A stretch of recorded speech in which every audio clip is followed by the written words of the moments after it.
Okay, let's see what happens. If anyone's there, make yourself known.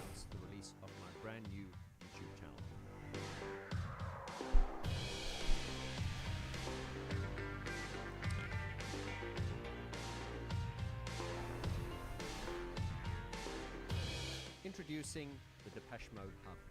I've created this YouTube channel especially for those. Ah, we have someone there. My channel, Angela, ciao. Depeche Mode content. Tommy, hello. Can you hear me? Am I coming through loud and clear?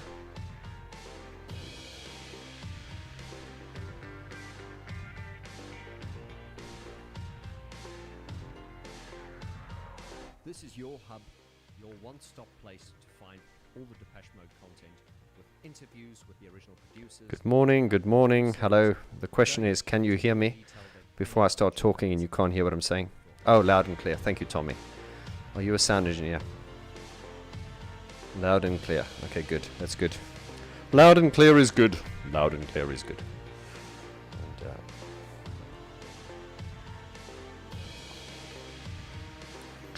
okay, I'm just getting in focus now. You all happy? Is that you can see, you can hear? Good, good, jolly good. Okay, so Tommy, you are a sound engineer. Okay, well that's great. I recognize your name. Are you from, Tommy, are you from Latvia? Are you from Latvia? Did we speak recently? On YouTube? I mean on Facebook rather.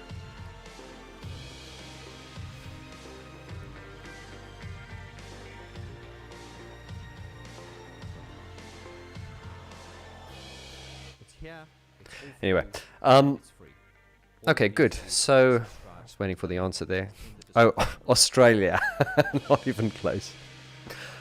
Hi, so, anyway, this wasn't scheduled. I tend to do this from time to time. I just pop up randomly on the live stream. I always talk about wanting to utilize this tool. I mean, the live streaming is a brilliant tool. Thank you so much. And I'm always And I will see you offering to or inside threatening the hub. to do more, but I never really get round to it. And you know, I just usually like to sort of pop up. I just usually pop up randomly. So today is April the 13th, 2024, and I was actually just doing my stuff here, and I was gonna head off to the gym because I'm back at the gym and all healthy and stuff again. But I thought I'm going to pour myself a glass of wine and I'm going to pop online and see who's here. And I want to also, I realized this morning, today is April the 13th, and today would have been the birthday of our late great friend, Brian Griffin, the master photographer who did the first 5 Depeche Mode album covers and photographed all the most famous album covers in the 80s and so on. So anyway, I'd like to raise a glass and a happy birthday to my dear friend in heaven, Mr. Brian Griffin. Love you, Brian. And how are you all?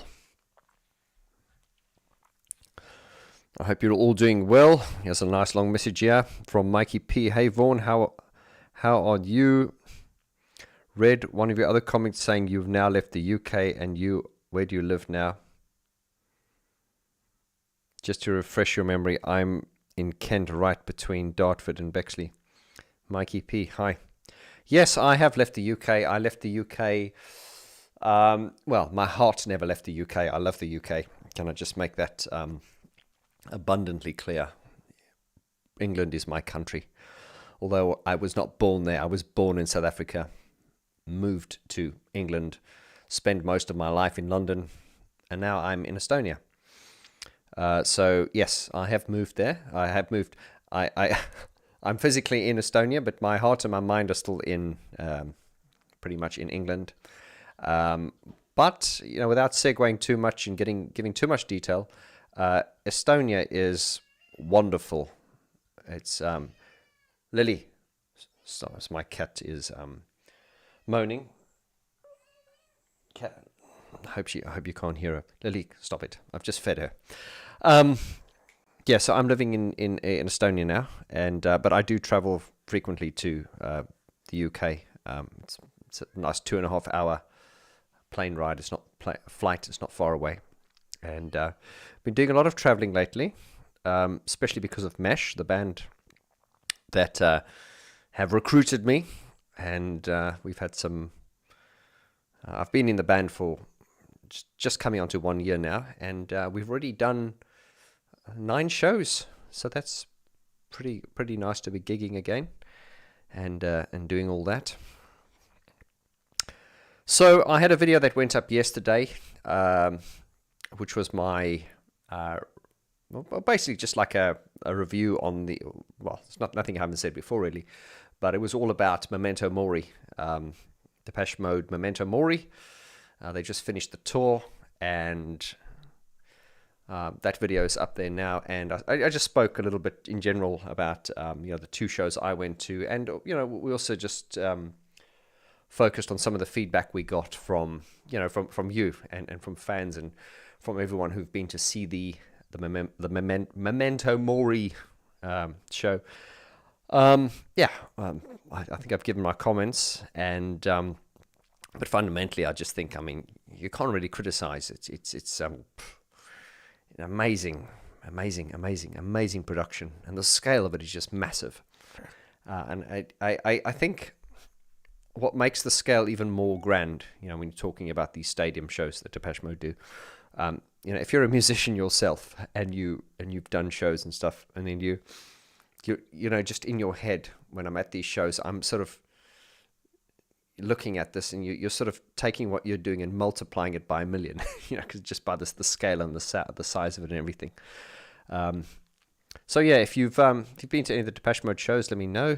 But also, I think something that I've done recently, for those of you who know or do not know, obviously Depeche Mode has always been a very big part of my channel. It's almost like the cornerstone, some might say the foundation of what this channel is built on. So I've started a separate YouTube channel, and that is called the Depeche Mode Hub.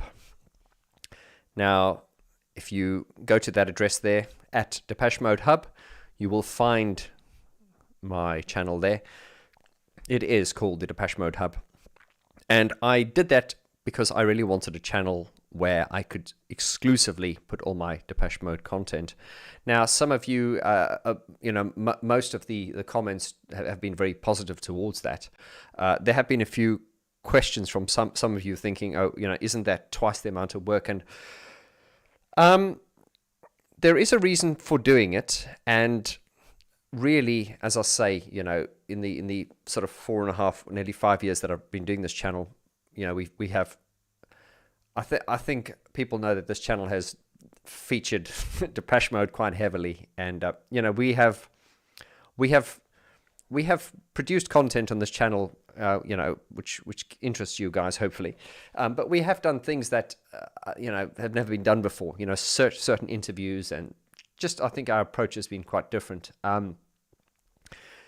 So this is why it is necessary for me to move all that Depeche Mode content onto a separate YouTube channel. And the reason for that is there are people that watch the channel here, watch the Vaughn George channel.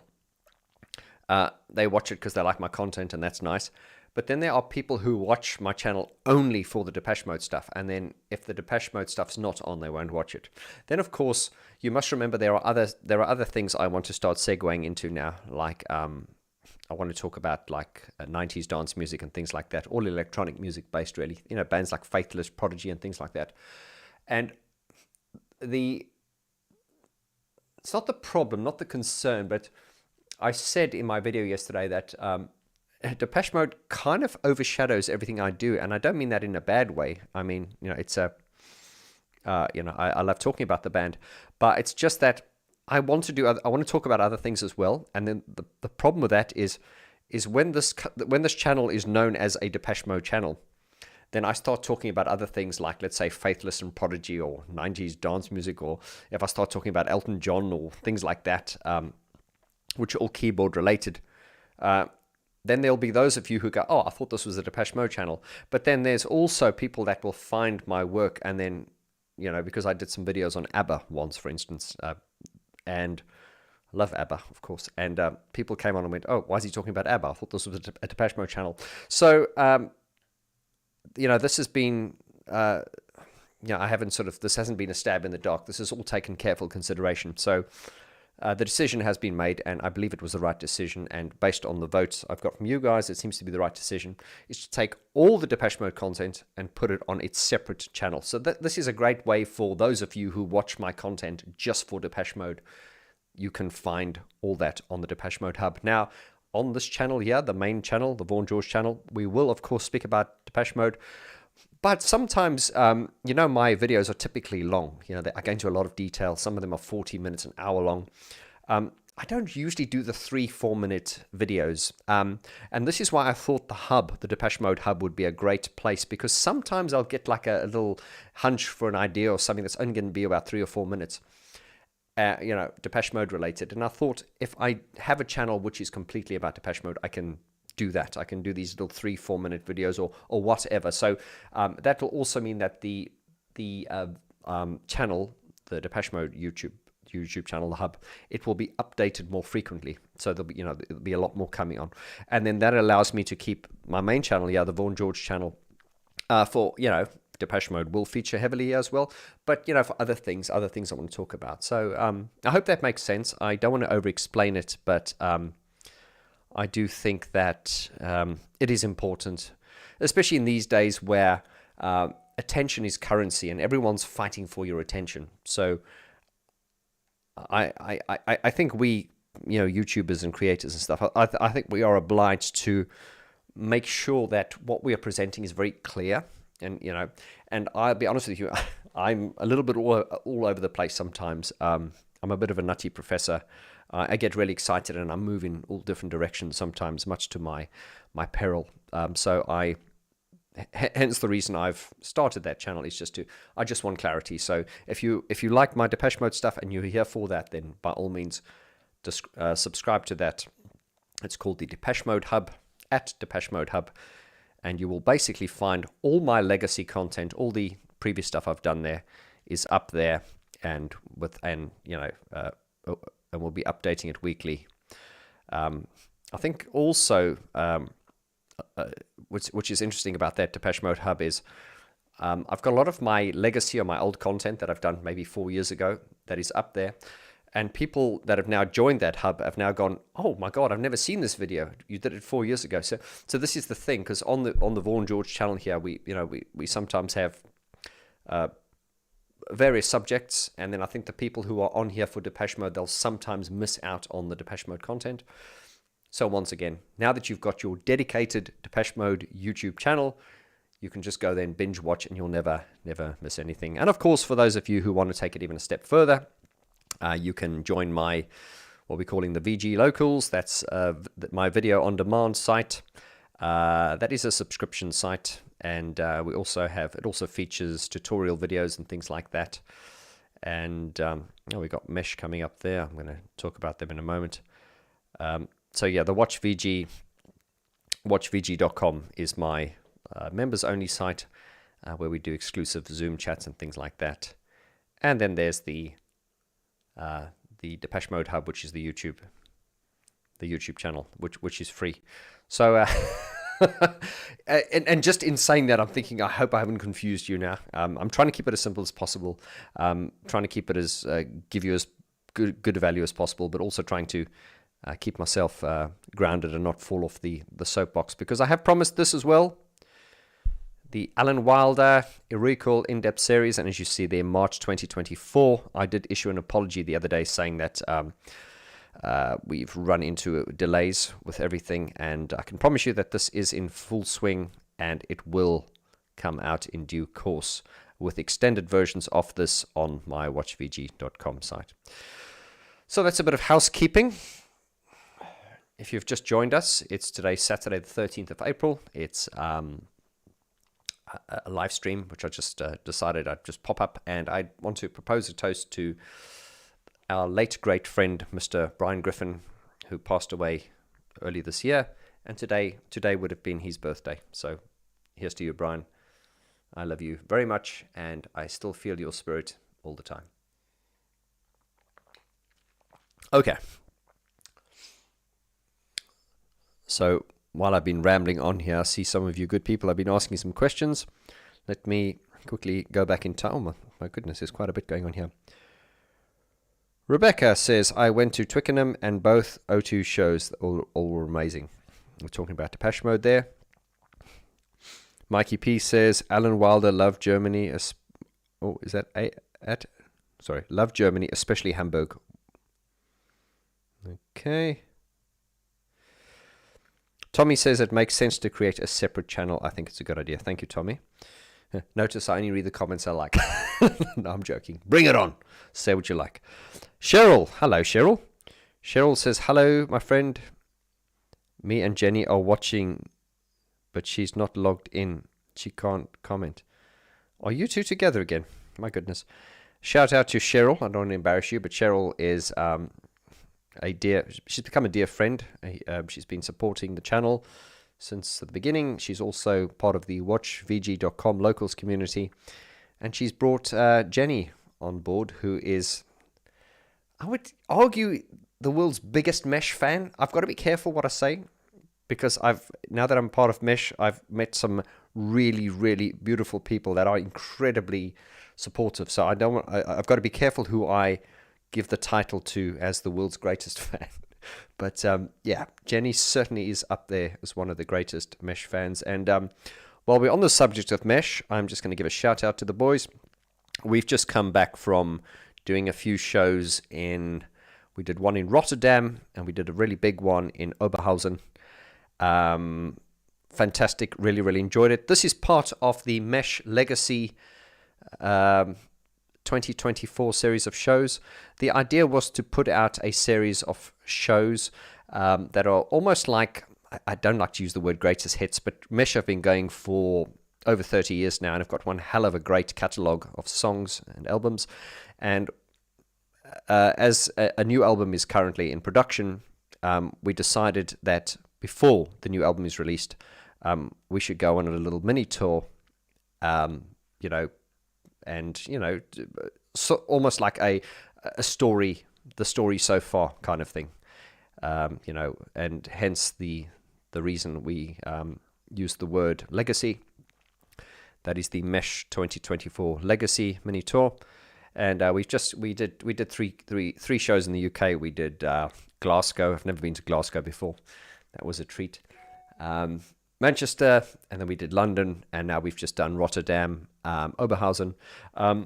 Oberhausen show was sold out. We're doing Berlin on the 27th of April. Is it the 20? Yes, it's the 27th of April, yes. That show is sold out too. And then there's a show in Langen, Germany on the 11th, and that is almost sold out too. So I have to say that the Germans are the world's biggest electronic music fans. I suppose I don't want to bring this comparison to a head kind of thing. I know Mesh often get compared to Depeche Mode. It's very difficult when even when I release my music, some people would go, oh, it sounds like Depeche Mode. And I'm like, oh, okay. I know people are sometimes meaning it in a good way, but I think as artists, we always want to be unique. I think most people, when they compare you to something, they don't mean it in a bad way. And if someone says to you, you sound like Depeche Mode, it's a compliment. So I don't think people mean it in a bad way. Mesh certainly are compared to Depeche Mode a lot. But yeah, and they are... And I think where I can say Mesh is similar to Depeche Mode is so to me I think the music's very different, and so are the approaches. But I do find that people who are fans of Mesh and often are fans of Depeche Mode and vice versa.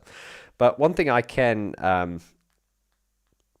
say that Mesh have in common with Depeche Mode is that Depeche Mode were so much more popular in Germany, and they weren't that. Okay, they are now, but back in the day, they were never that popular in England, you know. And I think even now, I mean, Depeche Mode, whenever they play Germany, and whenever they do their world tour, they usually do their last shows in Germany because that's kind of like their homecoming thing. And very much the case with Mesh as well. You know, Mesh are from Bristol, the UK, and although we do have quite a hardcore following in the UK, it's interesting when we go to places like Germany and stuff. You know, we can actually sell out venues months before the time. So I have to say thank you to Germany. You guys just have, I'll say, great taste in music, and also there's a certain, almost like a prestige, or I don't know if that's the right word. I don't mean this. I'm not bragging. I mean, I can brag for Mesh because they are essentially. I have I'm honored to be playing with them. It's just like I've joined one of my favorite bands, so it is an honor. But when when you're doing shows and you have a thing that says Berlin sold out, you know, I think you as an electronic artist, that is such. There's something about Berlin and electronic music. So when you see your name on the bill and it says sold out Berlin, it's just such a big deal, you know, Berlin. So I think. And interesting, so I need another sip of wine, 1 second. Here's to my late great friend, Mr. Brian Griffin. I'm going to toast him every time I have a sip. Love you, Brian. And I still hear you talking in my head all the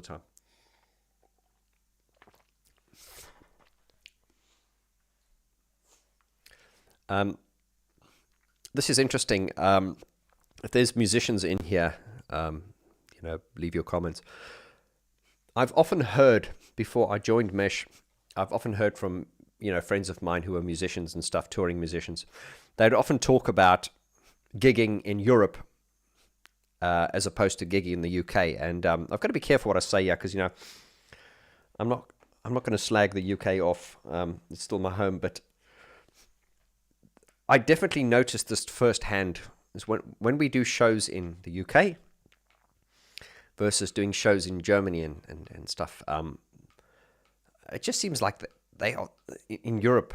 They just seem a lot more receptive, and they just seem more geared up for it. Some of the venues we've gigged at in Germany, from the moment you walk in, the organization, the catering, everything, they're just so receptive. And I find the music industry, it's just interesting. It seems to be, and in the interviews I've done with Mark and Rich from Mesh, they've often spoken about almost like the music industry being a bit more sort of like open-minded and diverse in Europe. It's very different in the UK, and I don't want to segue into a off-topic moment here, but a lot of the venues you see in Germany and the types of music just wouldn't work in the UK. The UK is very... It's very odd because, the UK has produced some of the world's best artists. I mean, back from the 60s up until the current date, some of the greatest talent does come from this country. But it is strange whenever you go out, the live music scene here, unless you're gigging on a very high level, and Mesh are at a high level. But I also found when you're sort of at that level, you're kind of trying to break in, there aren't many great venues, unless, of course, you're playing, bigger venues like Shepherd's Bush, Empire, Brixton Academy, and those things, or the garage and stuff.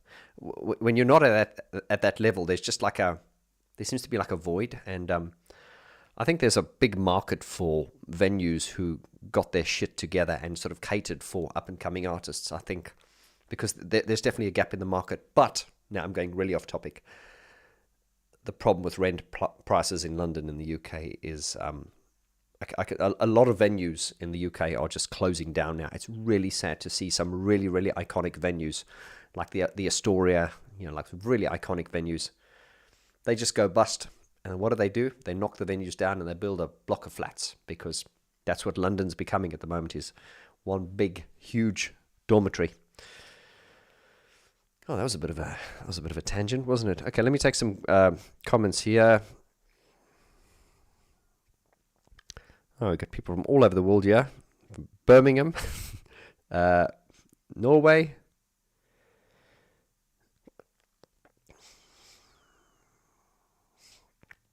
There's a question there, said, what happened to Recoil? Yes, I've just answered that question. I think you probably asked the question before I read it.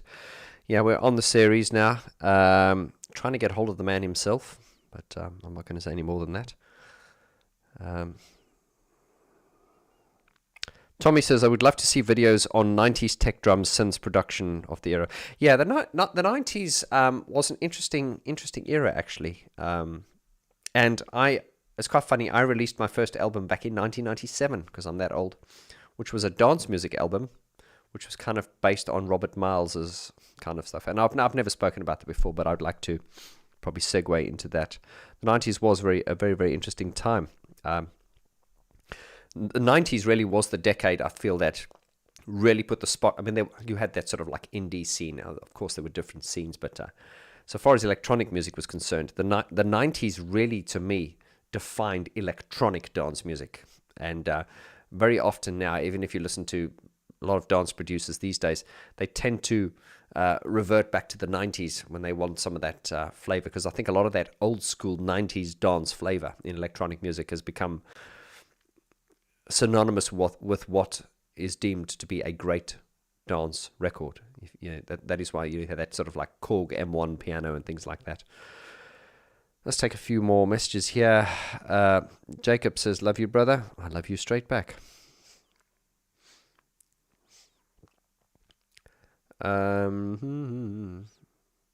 Mikey says, could you please do some shows at some theatres like Kent, Orchard, Gravesend?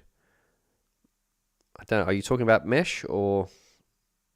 Yeah, you probably are.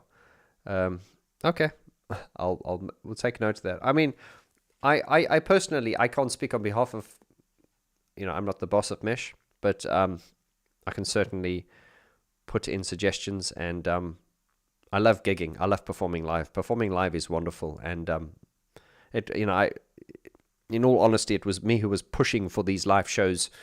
Mesh do a lot of live, typically do a lot of live shows, but I was there as the new boy going, I want to do more live shows. Let's do more live shows. And they went, yeah. So, that's what it's all about, being a musician.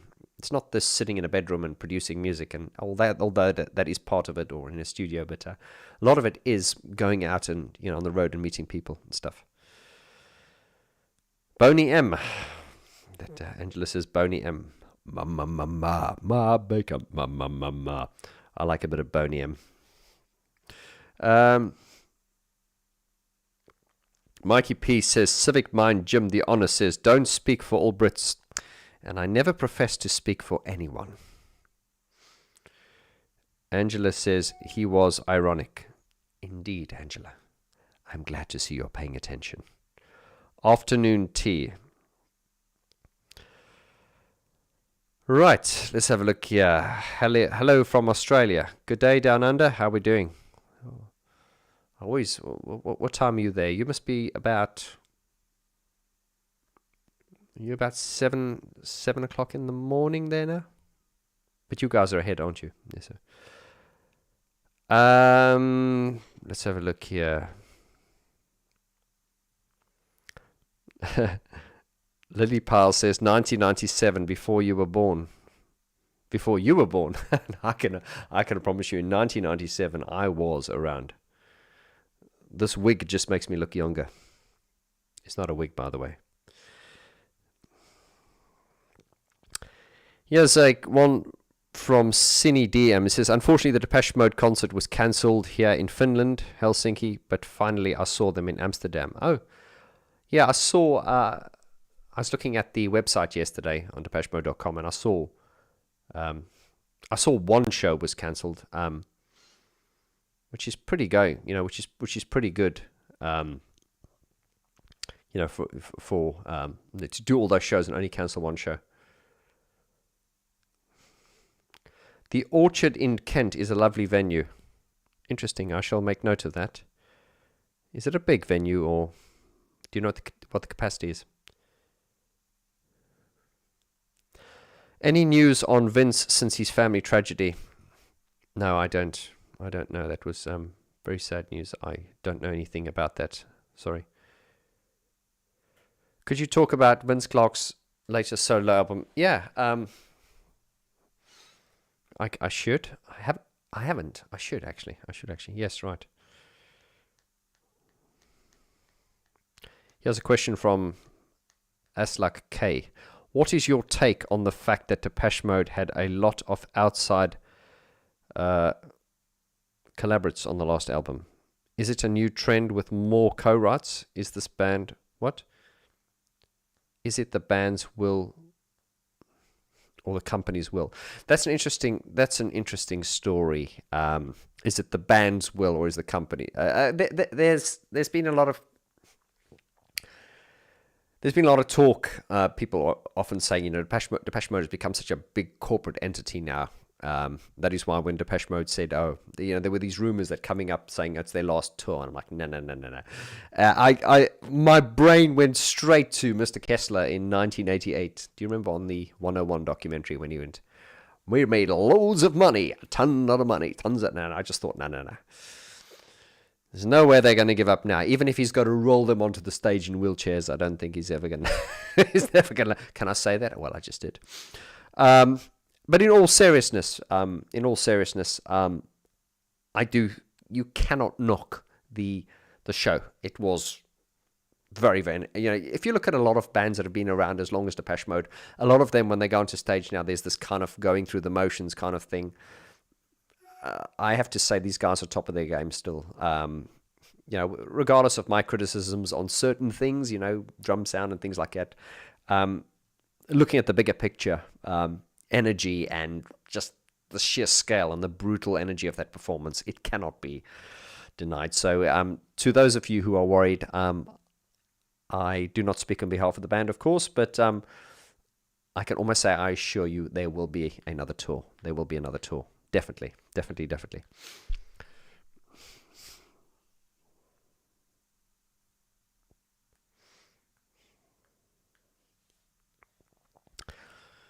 Okay. Enjoyed your DM top 10 worst tracks. Yeah, there was a bit of pushback on that. It was interesting when I released that video on my least 10 favorite Depeche Mode songs. And there was a little bit of pushback on that. But it's like, it's impossible to like everything. But then I think I balanced the scales out afterwards because I did a video on my top 10 favorite ones. That was quite difficult to do, actually, because then people came back and they went, I can't believe you didn't include Walking in My Shoes in your top 10. And I went, yeah, that's true. It's very difficult to sum it down to just 10. Right. Do you like Billy Hughes, specifically the stuff he did in Japan? I haven't really focused on it enough to give to give an honest answer. I'm familiar with it, but I haven't. When you say, "Do I like it?" Once again, I haven't given it enough attention. I don't dislike it. I respect it, but probably haven't given it enough attention in order for me to absorb it enough. It's just difficult because a lot of people always go, have you listened to this? Have you listened to this? And it's like, we don't all, it's, we have limited bandwidth. The truth is, people say there's a lot of crap out there. But the truth is as well, there's also a lot of good stuff out there as well. And the truth is as well, things take a while to grow on you. When you hear songs for the first time, even a band like Depeche Mode, if it's your favorite band, a lot of the songs you need to let the songs grow on you as you listen to them. You don't instantly like them, so you need some time.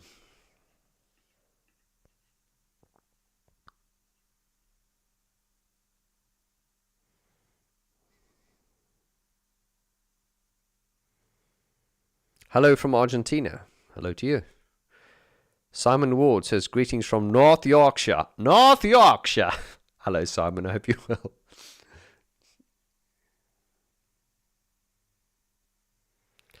Mikey P says, the Orchard Theatre can hold just over 1,000 people. Interesting. Okay, no, that's great. That's a good size venue. It's actually nice to play in venues that size. I personally, if I go and see a band, I like to see a venue that's like maximum 4,000 or 5,000 maybe. I'm not a fan of these big stadium shows. Although, like Depeche Mode, they just did the stadium tour. And They have to because there's such demand for them. But this is interesting because there were some people that had comments on the sound was bad and stuff. I mean both the shows I went to, I went to the Twickenham show and the O2 show, and both of them had very, very good. The sound was very, very good. Obviously the bigger the venue is, you're dealing with the laws of physics and stuff, and you've got to disperse this. You've got to throw the sound further. But all things considered, I mean, the production was just out of this world. It was very well done. Victor, you must be a new subscriber when you ask me a question like this. Hi, Vaughn, have you ever interviewed Alan Wilder? No, I'm not going to throw you under the bus. I know you mean it sincerely. No, Victor, I've not interviewed Alan Wilder. I don't think anyone's interviewed Alan Wilder since 2011 because he has made it clear that he values his privacy, and he's not doing interviews at the moment.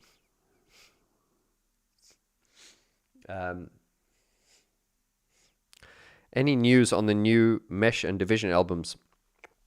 Hi, I can't speak on behalf of Division, but I can tell you now that the new Mesh album is in full production, and next year. That's all I'm going to say. And there will be a tour with it as well. So here's a question: what are your top 5 movies off the top of your head, Vaughn? That's random. Oh, I off the top of my head, I don't know. Never Ending Story was one that comes to the top of my head. Shawshank Redemption. It's a difficult question, actually, to answer. Forrest Gump. And I'll think of the other two. Yeah, off the top of my head, meaning I shouldn't think about it too hard. Jar Jar says, Vaughn, thank you for seeing you on the live stream. Thank you for everything you do. Thank you, Jar Jar. It's an absolute pleasure, and thank you for being here, because if it's not for you, then what I do has no meaning. So I really mean that. I appreciate each and every one of you. I really do.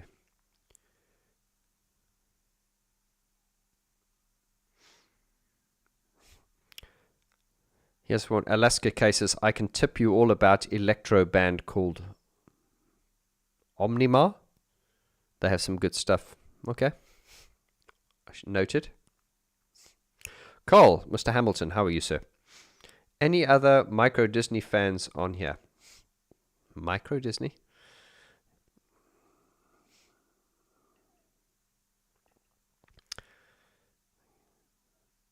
Sophie says, thank you for your compliments. Have a nice weekend. And you too, Sophie. Rebecca says, I think you would like a band called Ultra Sun. Okay. I should note these things. Extreme Diecast Racing says, thanks and greetings from the USA. And right back to you, brother. Jar Jar says, would you ever do any OMD or Erasure content? I have. If you look on my channel, I've spoken about Erasure before. And I've spoken about OMD as well. So yes, I have, and I will in future as well. As I say, this was the reason to move a lot of the content and everything onto a separate Depeche Mode YouTube channel, so that I can cover other subjects on this main channel here as well. Blue Eyes Willie says, greetings from Canada. How are you emotionally? It's tough losing a friend. Oh, thanks, Blue Eyes Willie. I'm emotionally, well, I'm fine. You know, we soldier on. We move on. It's yeah. It has been very, very difficult. I'm just glad if you watched my video on Brian Griffin's passing. I'm glad it happened while I was in the UK. You know, I happened to be in the UK at the time, and I did see him a day or so before he passed away, and I got to his flat, and he was there, and I got to say goodbye to him in a very personal way. So I'm very, very grateful about that. It would have been worse for me if he had passed away while I was here. So in my heart, I've said it was a very. I'm glad the way it was, and as I said, as I said in the video I made about Brian, I said, what a wonderful way to go. You know, he lived his life right till the end, doing what he wanted to do, and he passed away peacefully in his sleep, and that is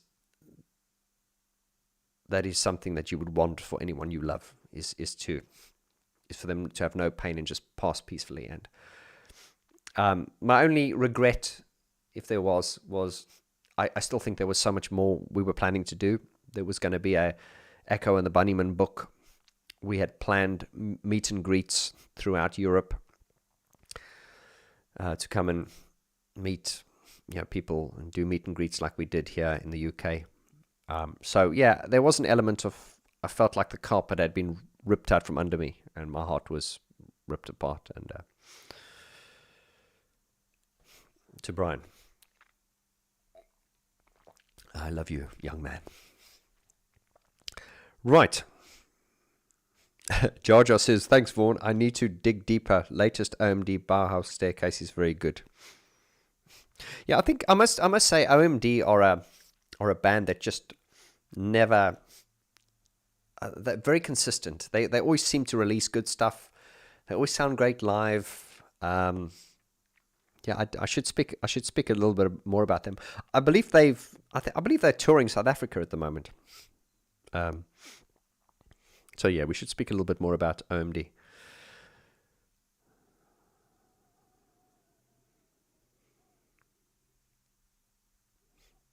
Here we go. The Heat of the Night by Sandra is an extraordinary pop track, particularly the wailing female vocal. That's random. I do actually have a very soft spot for Sandra. In the heat of the night. Yeah, she was produced by Michael Cretu, who they were married and they divorced now. But yeah, they did some. I think people spoke about Sandra Cretu, or Sandra. People often spoke about her as the German Madonna. The German Madonna. I think she's a nicer person than Madonna, to be honest. But I'll just leave it at that.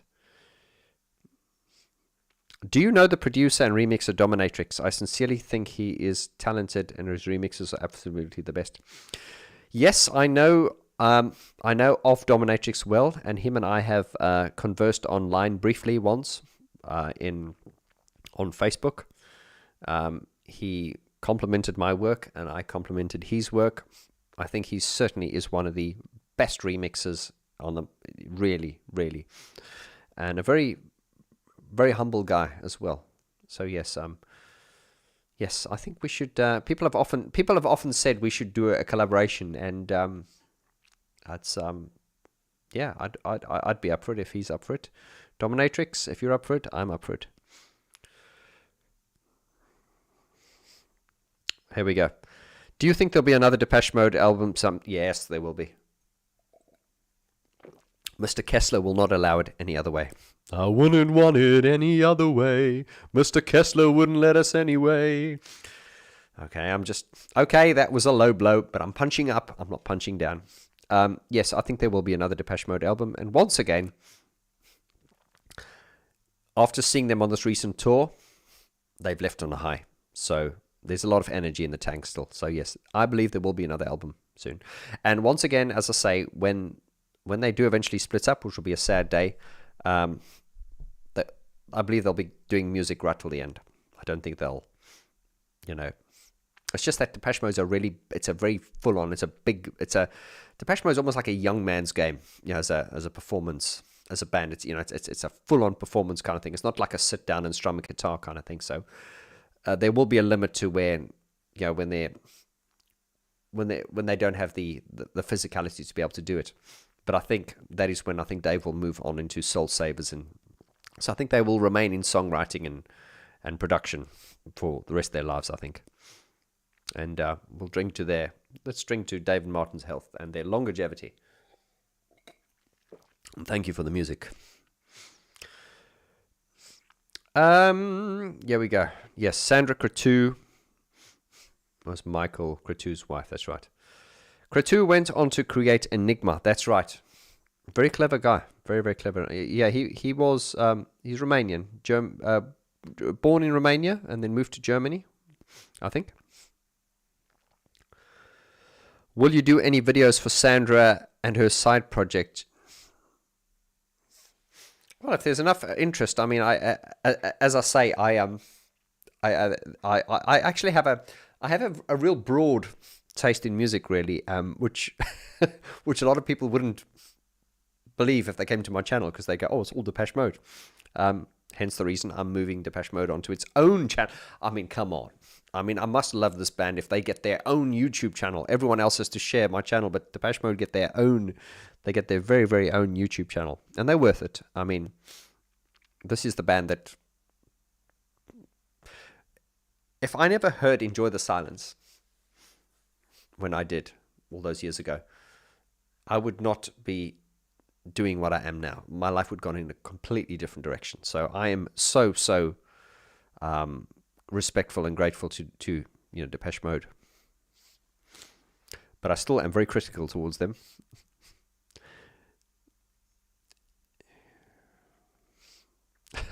Here's one. If you make a Depeche Mode channel, call it Depeche Mood. No, well, we've already got the hub. So, but yeah, good one. Someone else can have that name now. Mikey says, my dad still has the hit album. That song came off the long play, as you probably know. Oh, you're talking about Enigma now. It was good stuff. Very, very good stuff. Sandra lives on the island of Ibiza, just like Thomas Anders from Modern Talking and Andy Taylor from Duran. Yes, I'm going to segue into Nick Rhodes very soon. Duran. It's interesting. Someone actually commented on because I do these Nick Rhodes things every now and then, which are really silly, and they're meant to be silly. Someone said to me, Vaughn, you've got the pronunciation correct. Because if you think of it, and I realized, I went, oh, actually I do, because watch Nick Rhodes. He doesn't say Duran, he says J. He goes, how does he go? He goes, it's like, he calls it Duran. Hi, this is Nick Rhodes from Duran. He calls it Duran. Anyway, there's some useless information for you. Just trying to get through these questions here. Oh yes, we're on the island of Ibiza. Great place to live. Yes, Sandra lives there, and Thomas Anderson, Thomas Anders from Modern Talking. Yeah, I mean, I laugh when I hear Modern Talking. They were massive. God, I grew up in South Africa, and they were massive. I used to love it because every song was the same. But they were so good. You can win if you want. That really high pitched vocal, and the singer, the blonde guy who looked like Nick Nolte from the 80s movies. Was Dieter Bohlen? Yeah, clever guy. I'm not a fan, but they were very, very clever. Are very, very clever. Right, let's have here's a question. Which song do you think Depeche Mode should bring back to their live set? Oh, I can tell you which ones they should lose, but I'd like to hear. I think a lot of you have asked for "People Are People," although Martin's not going to have it. "Fly on the Windscreen" would be a good one. There's quite a good. There's quite a few actually. But yeah, what's that? Do do do do do do do do. Just please lose that song. Please lose that song now. Please lose it. You'd like to do a deep dive in the New Order Substance album? Yes, you see? These are things I need to do. Thank you. That one's been requested quite a few times, actually. Leave in Silence. Yeah, Leave in Silence. Dun, dun, dun, dun, dun, dun, dun, dun, dun. The best version of Leave in Silence was the one from the Live in Hamburg performance where Alan does that solo.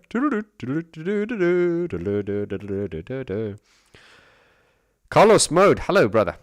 Hello, Vaughn, you say. A review of Vince Clarke's new modular synth album might be interesting, I think. Yes, that has been requested. I shall note that. Thanks, Carlos.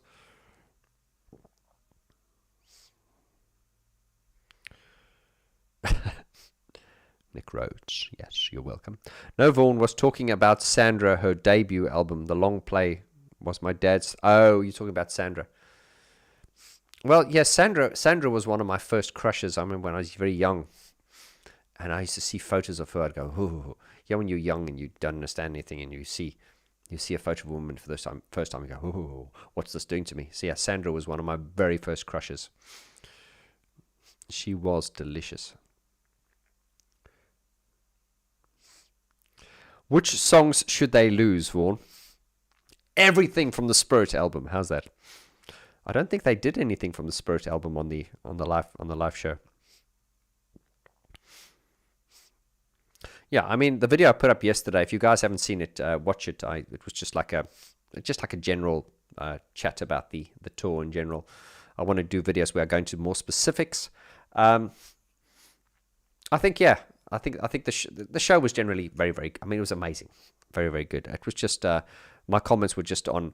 I think if you're going to be doing a show, if you're going to be doing a tour that long for over a year, I think just chop and chat. You can do all the core fundamental songs like that like non-negotiables, but I think like album tracks and things like that. It would have been interesting if they lost a song like John the Revelator and brought back Fly on the Windscreen. I'm not talking about huge changes, but just a few chops and changes here and there. That's what I would have appreciated. What's your favorite Depeche Mode album since Alan left? Ultra, without a doubt. Ultra was the last great Depeche Mode album, in my opinion. And then, yeah, Playing the Angel was... I'd say Ultra, Playing the Angel, and this latest one is good as well. I do like the latest one, and I'm glad they've released this last one, because I would have been very upset if they stopped after Spirit. I'd be like, no, don't leave us with that. The last album is pretty good, with the exception of Caroline's Monkey, which I just anyway, I don't get it. Here we go. Here's one. Alan Wilder will never return to Depeche Mode. But would they hire him as a producer? I don't think they would. I think there'd be too much ego involved in that, yeah. And I don't even think he'd want to. Shots fired. Yeah, some people get really upset by the whole Wilder debate. And I've got thousands of hours worth of footage up online, and I always say to people, go through all my footage if you want to, if you've got the patience, and find the hate. You won't find any hate there at all. Absolutely no hate at all. You will find strong opinions which are backed up with what I believe to be knowledge, to the best of my knowledge. You will find strong opinions, but you won't find any hate. You won't find any hate there. So to the people who say, you hate Depeche Mode, I'm like, fuck off. Go to TikTok. Right. Oh, this is live. We can swear, can we? Yeah, of course we can. Right, let's have a good, yeah, I stopped. Angela says, I stopped going to their shows since Alan left.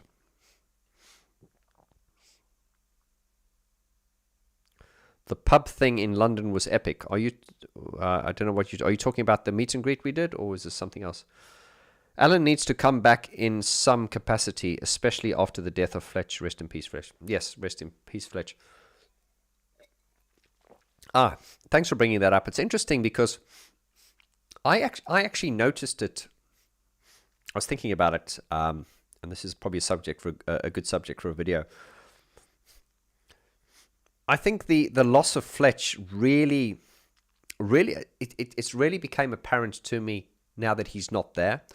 I know there's always been a lot of talk about, he's not a musician and he didn't contribute much musically and stuff like that. And I always used to have a pop at Fletch, as a joke. Once again, there was never, ever, ever any hate there. It was always done in a really silly kind of joking kind of way.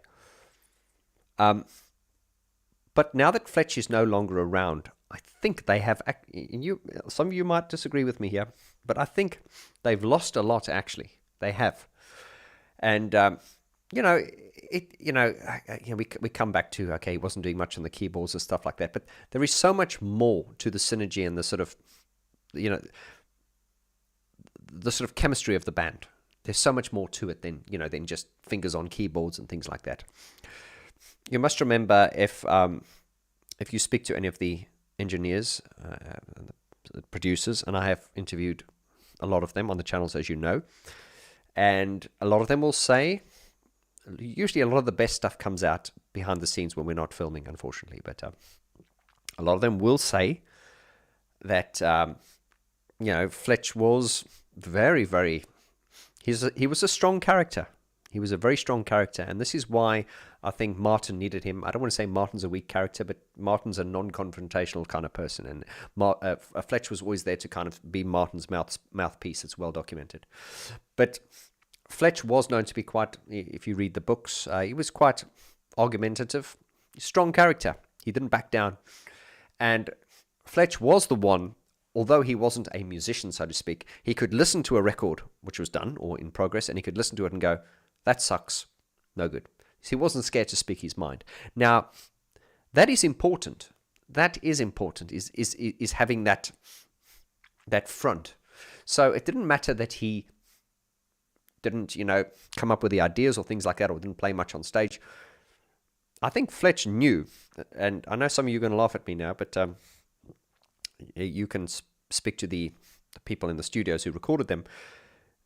What he lacked in sort of, let's say, musical ability, he knew if he listened to something, he could go, okay, now this is right or this is wrong. And he might not be able to tell you what's wrong, but he'll be able to say, okay, this isn't wrong because this isn't right because so-and-so. So I think there were, and I'm not making this up, this is firsthand from people I've interviewed, he understood what the band should be and what they should, obviously not to the level of what Alan was just a different kettle of fish.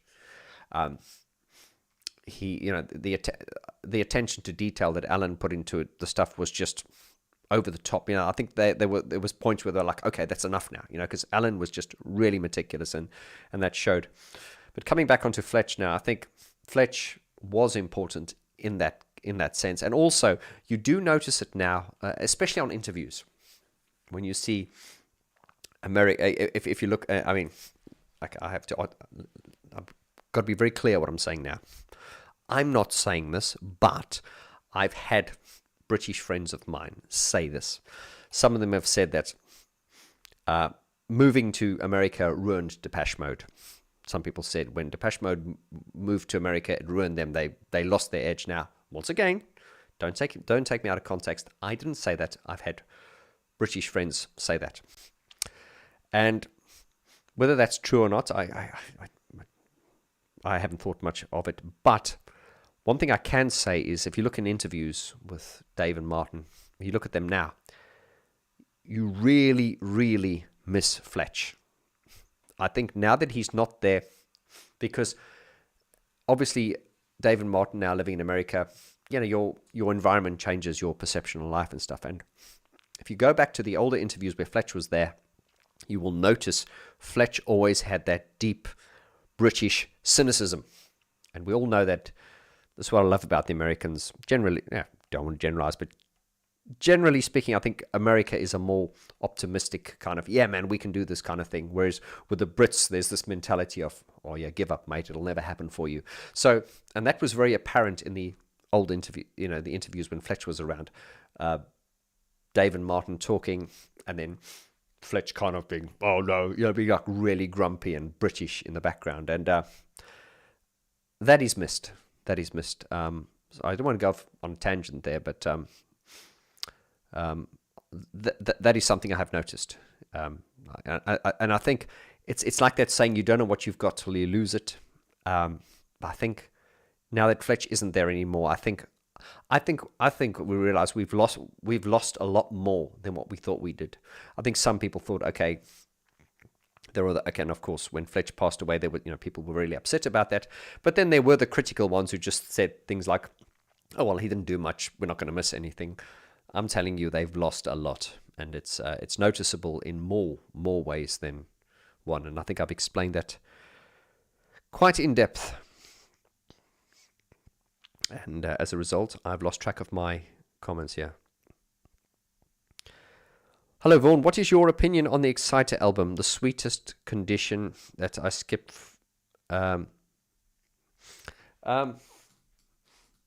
get some background light on here again. That's better. The Exciter album was an album when I first heard it, when it first came out. That was in the year 2000. I heard that song, Your Bony Fingers, Can You Feel a Little Love? And it instantly just lost me. I just went, what is this? And I listened over and over, and I could never get into it.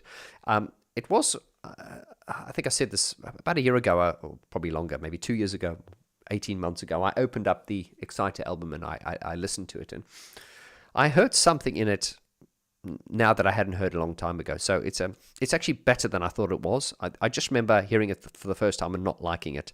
The Sweetest Condition, once again, the classic Martin Gore chord structures. The chord structures and the writing style, it never changes. It's always there. I just found I think the production to me on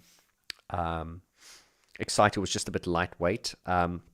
But listening to it now, I can see what they were going for. It's just at the time, I was in that whole sort of Songs of Faith and Devotion, that metallic, grungy, ultra. We were all into that, and then their sound did lighten, but that was a conscious decision. So I've often said this about Depeche Mode. I've said this on many of my videos. Is what I always respect them for is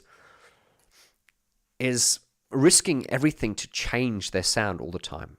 And I mean no disrespect in what I'm saying now, but it's like Gary Newman, who I'm a big fan of. Aid, if you're watching, I mean no disrespect here, but the last 6 albums he's really found this path and he's gone down it. Okay, and fair play to him. He's committed and he's gone down that path. And some people have argued it all sounds the same. It doesn't. I'm a fan. I will defend him. But he has really sort of focused in on that, and he's just like gone wholeheartedly in that. Depeche Mode never did that. And I've said this before. If you take like Violator was a groundbreaking record. I mean, even today with today's technology, you'll be chasing that. There's just something sonically about that record, with its songs and everything. But there just is something in Depeche Mode where they always decided every album has to be different. Every the workflow, they always wanted to pursue things and move things forward. So the point I'm trying to make is, if Depeche Mode had gotten to Violator and then they decided, okay, this is a great formula, let's just keep repeating it, I think a lot of us would have been happy, but they didn't. So it didn't make sense to do something like Violator and then just all of a sudden go off and do Songs of Faith and Devotion, because it was so different and very risky. The point I'm trying to make is, in my very long-winded way, is this is what I respect about them, is that they always change the approach. They always change the approach, which is a brave thing to do.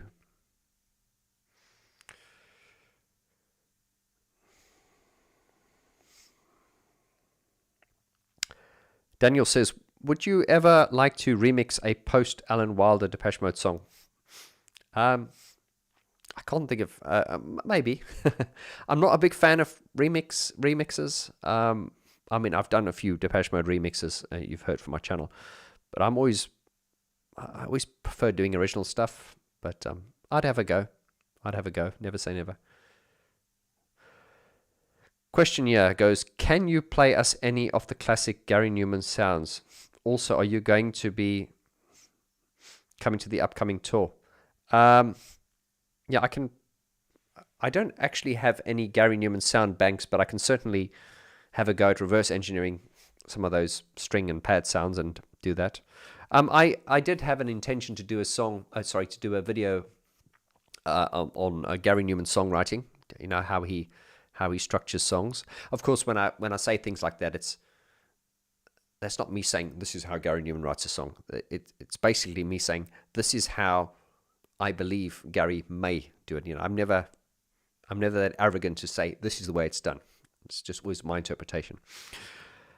Where is Alan Wilder now? What is he up to these days?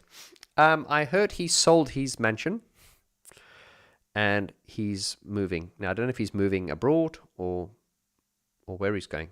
But yeah, your guess is as good as mine. They should do a 101 tour again.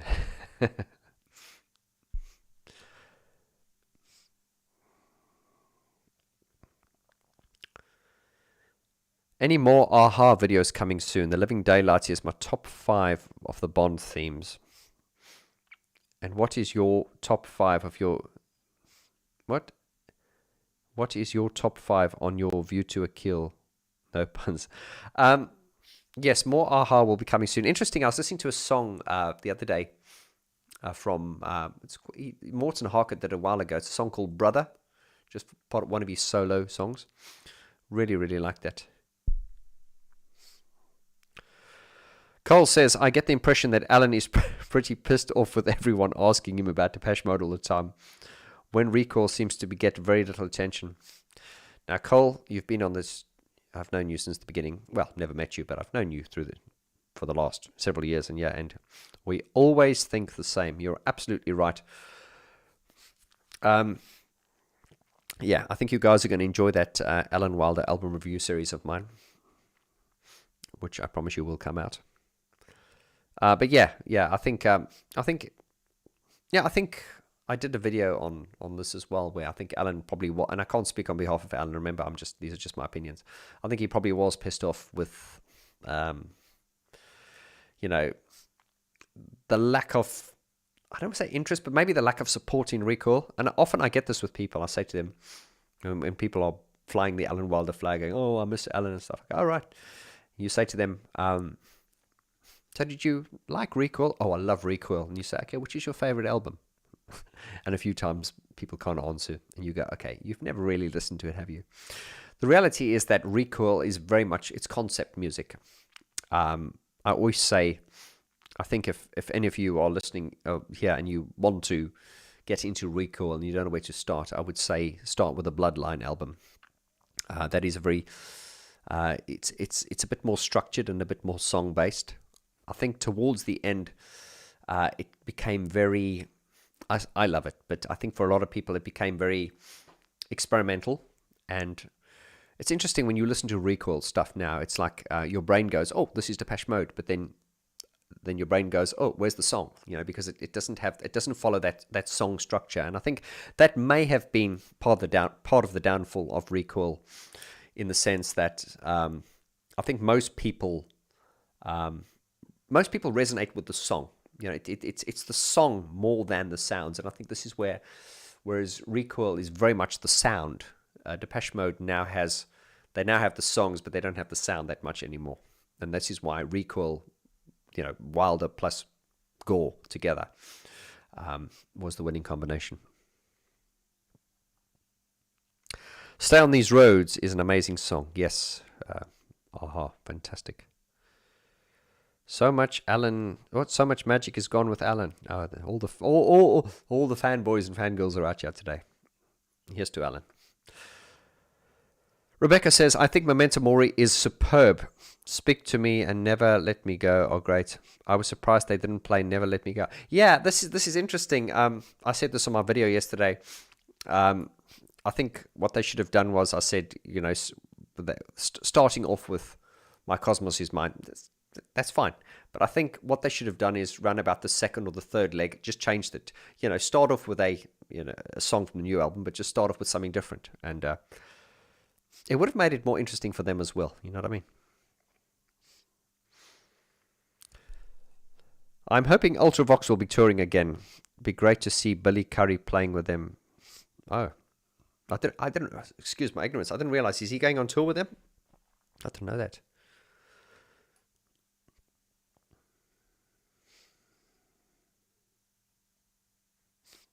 Oh yeah, someone said about Angela's talking about the Fletch DJ set pro.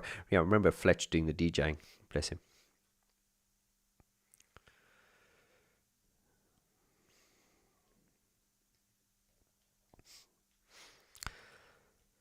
Strict9 says, I would be surprised if Depeche Mode tour again. I hope I'm wrong. Oh no, they'll be back. I promise you. Fletch Clap is gone but not forgotten. Absolutely, brother. It will live forever. Oh, yes. HP Philippi says, the pub thing in London with Gareth Jones, you missed the question above. Any plans for doing something similar in the future? Yes, I think you're talking about the meet and greet we did. Was it 2020? Time goes so fast. I think was it 2022? Yeah, it was 2022. October 2022. We did a meet and greet with Gareth Jones and Brian Griffin. It was the first of its kind. It had never been done before. We did that, and then Gareth did a modular synth series, set, rather. And, we were sort of talking about doing more things like that. The reason we did it in the UK was we were testing the water, and the whole idea was to, roll that formula out into Europe and across the world. Of course, our dear friend Brian is not with us anymore, but Gareth and I are still talking about doing a few things. So yes, watch this space. Jerry Jason says, Before We Drown is the best song in my opinion on Memento Mori. Yeah, it is great. Yeah, there's some very good songs on Memento Mori. They most of Depeche Mode songs to me are always growers. They always grow on you. I must say the song Ghosts Again, I instantly liked it, but now that I've been listening to the album, it's not my favorite. There are other songs that I didn't instantly resonate with them, but listening to them over and over, I always find it's the songs that you don't instantly resonate with, it's the ones that grow on you that you tend to like the longest. It's a bit like the song Clean from the Violator album. Took me a while to get into that, but now I rate it as one of my favorites. Right, are there any shunt electro bands who are big in Germany and Central Europe, like and One Pitchfork Project, VN Nation? You're obviously talking about the bands in Germany. Yeah, there's a lot of great electronic bands from Germany. Germany is just rules the is like the market leader with electronic bands.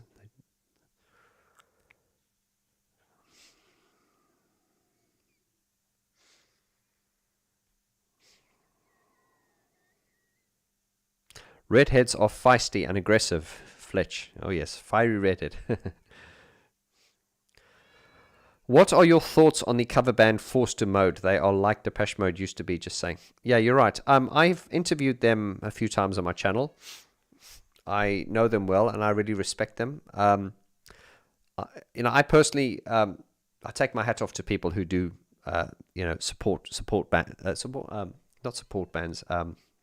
tribute bands. I think it's difficult because you're getting up there, and it's like you're not only got to sound like them, but you've got to look like them as well. And I certainly wouldn't want to do it. But I think Forced to Mode are arguably the best at it in the world. I don't want to start making comparisons, but yeah. If you're in that venue and you were blindfolded, well, even if you're looking at the stage, because Christian looks, the singer, he actually looks like 90s. He looks like Devotional Dave. I mean, they've got it down to a fine art, and a lot of people are enjoying them now because they kind of they represent like the golden period of Depeche Mode, and they do all the sort of songs that Depeche Mode don't do now. So, at the end of the day, it's still a tribute, but yeah, I've got great respect for them. I want to hear the demos with Richard Butler on vocals. Okay.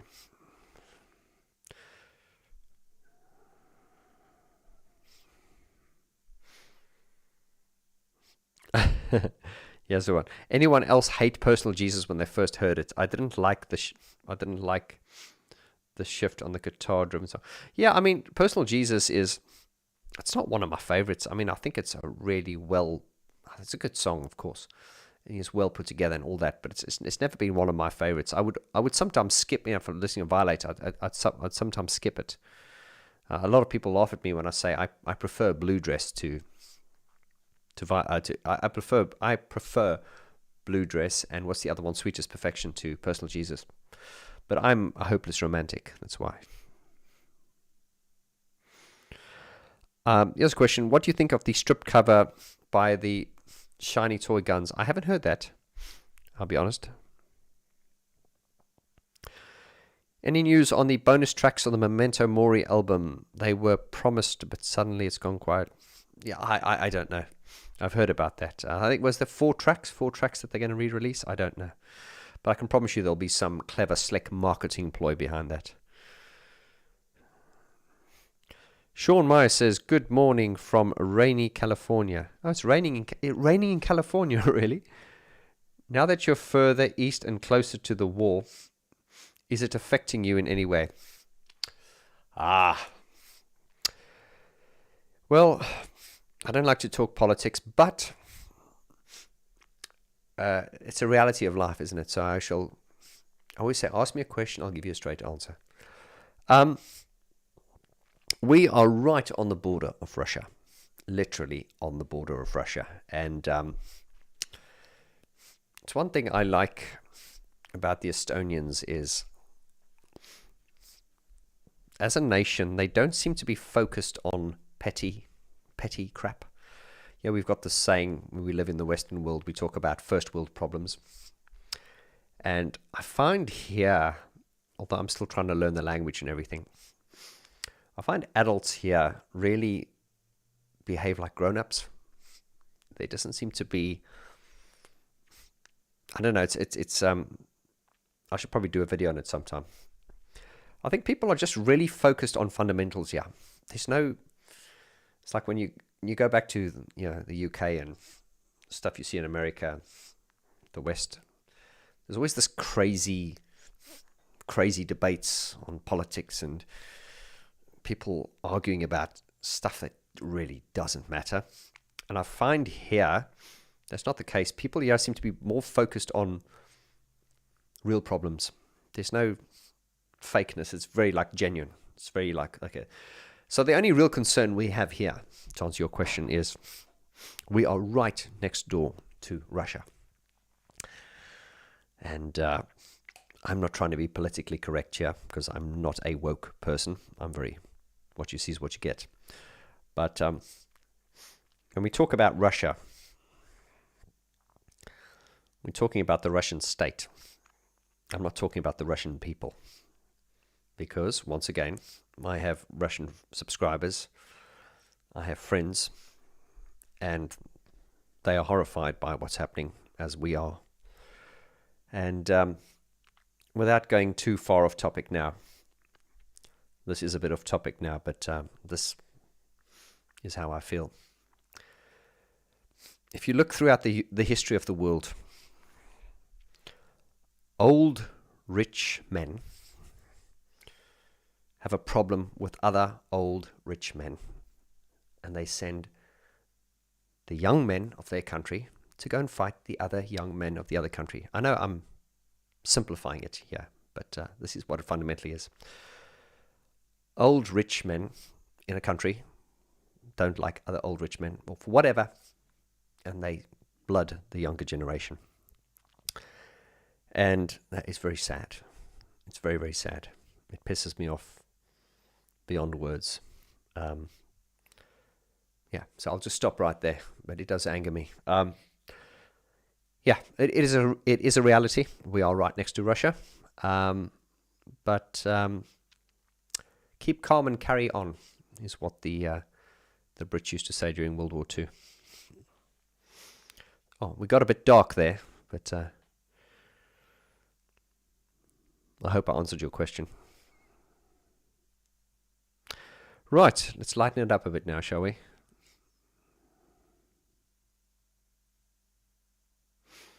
I love how some of their songs became special to you in certain moments of your life. No, it's interesting. Certain songs, they change. And even Dave Vaughn would say during some of the performances, he would say that a lot of their songs throughout the years will have different meaning to him, And I suppose that comes back to Gore. That is the gift in great songwriting, godlike songwriting.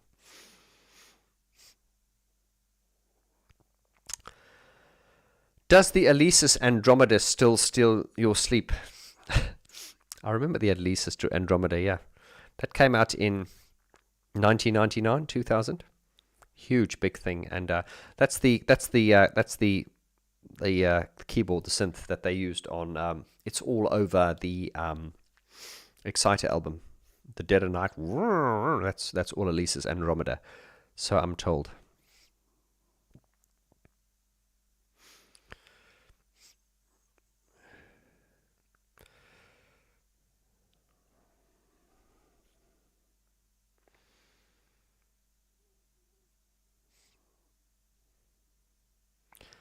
Sorry, a call from my girlfriend. Well, you better go get it then. Don't keep a lady waiting.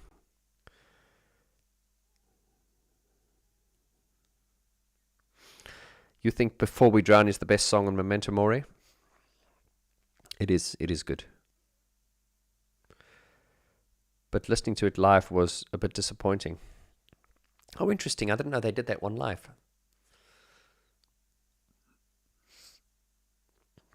I like this one. Send the old rich men to St. Helena, just like they did with Napoleon. Yeah, yeah, man. It's like this with every. I've always found this, and once again, this is not a politically correct thing. It's just the way it is. Most people don't have an issue. They just want to get on with their lives and just, and then to take people who've got no issues and just throw them into war with other people.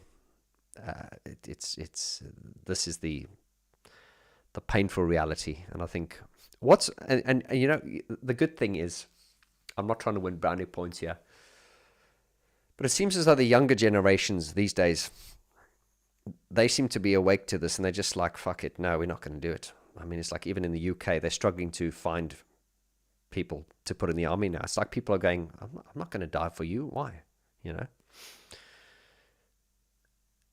The realities of the modern world. It is quite sad. I didn't think that if you told me, let's say 3 years ago, that we're going to be having these kind of conversations, that there's going to be tanks in Europe and things like that, and I would have never believed you. No one would have believed it, because you think of war, you think of black and white videos of, and you think we've moved past that, but apparently we haven't. And bit of a shameless shout out. I released a body of work which I believe has kind of been overlooked, and it's only because I'm terrible at promoting myself. My whole Dark Society album and my 1984 concept album were all based on this. It's funny, I did this about 2 years ago, and all that stuff is kind of coming to fruition now. So it's dark and sad at the same time. Right, somebody make me smile. It's getting too dark now.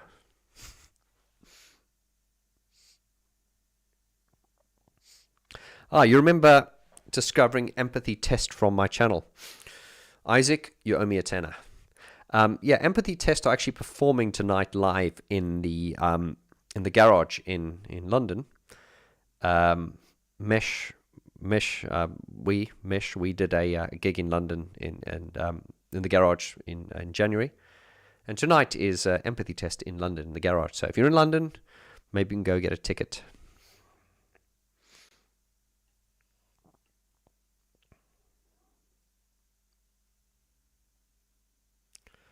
Here's one. Is the Caroline's monkey from Caroline's Monkey the same from the Psychedelic Furs Pretty in Pink Richard Butler connection? Maybe it is. I see an Easter egg there, some kind of connection maybe. I just... I think someone was trolling me the other day. They mentioned that Caroline's Monkey is the best album. Sorry, is the best song on Memento Mori. I didn't even comment. I mean, what can I say?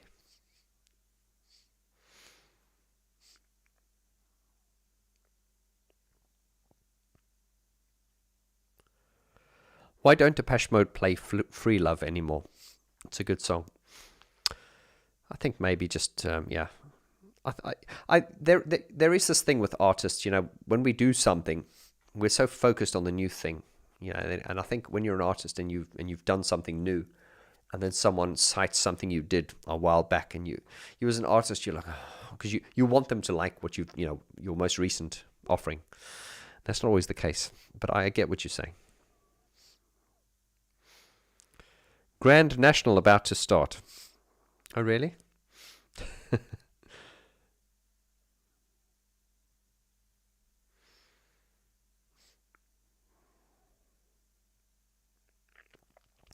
I do sense South African in that accent. Oh dear, I better hide it better, shouldn't I? No, I'm kidding. Apparently my accent comes out more when I'm angry. I'm not angry now, by the way, but yeah.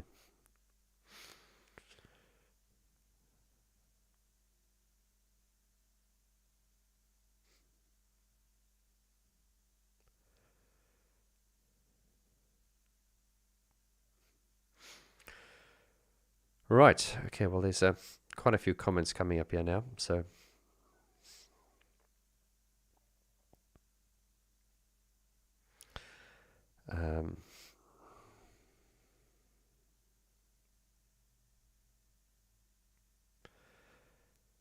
I saw Forced Mode live at the garage. Such a great venue. Yeah, Forced Mode, they were live. I think that must have been the show in... Was it January the 6th? I think it was January the 6th. I couldn't go to that because I live abroad now.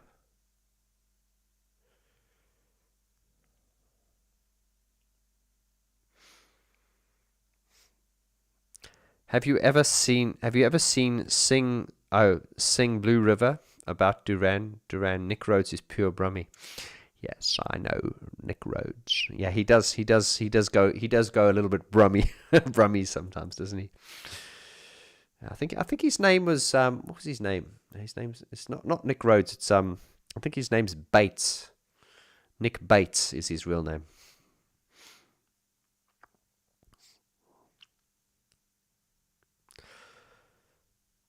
What do you think about Dave Gaughan's solo work? I'm not a huge fan of it, to be honest. And of course, that's not to say it's bad. I mean, some of it I like. But yeah, I mean, it's a little bit like you take Dave, you put him with Martin, you put Alan in the mix, you get Depeche Mode and Fletch, and it's like, wow, that I really like. But then everyone's sort of going on their own. They're all good, but they're not as great. You know, it's like when they come together, they're greater than the sum of their parts. So yeah, Nicholas Bates, yes, that's the yeah. Why did you move to Estonia? Well, my wife is Estonian, and I met her many years ago, and we'd often come here for holidays. And I've just always loved the country. I love the country. I like the mentality, and it was really.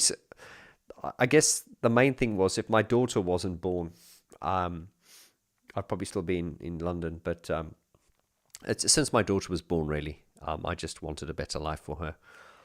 And there's no way in hell I'm going to send my daughter to school in London. No fucking way.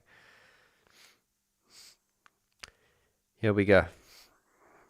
What do you think would sound like now if Alan came back to join the group? Alan.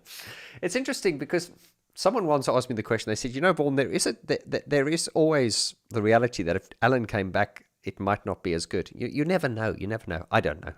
Who knows? And I think Alan's clever, just kind of keeping it in the past, and he certainly keeps himself in the limelight in the conversation. So a question here: have you thought about covering Depeche Mode with Mesh? I don't know what you mean by that. Have you thought about covering Depeche Mode with Mesh? Oh, you mean Mesh singing a Depeche Mode song? Oh, they're never going to do that. I don't think they'll do that, no.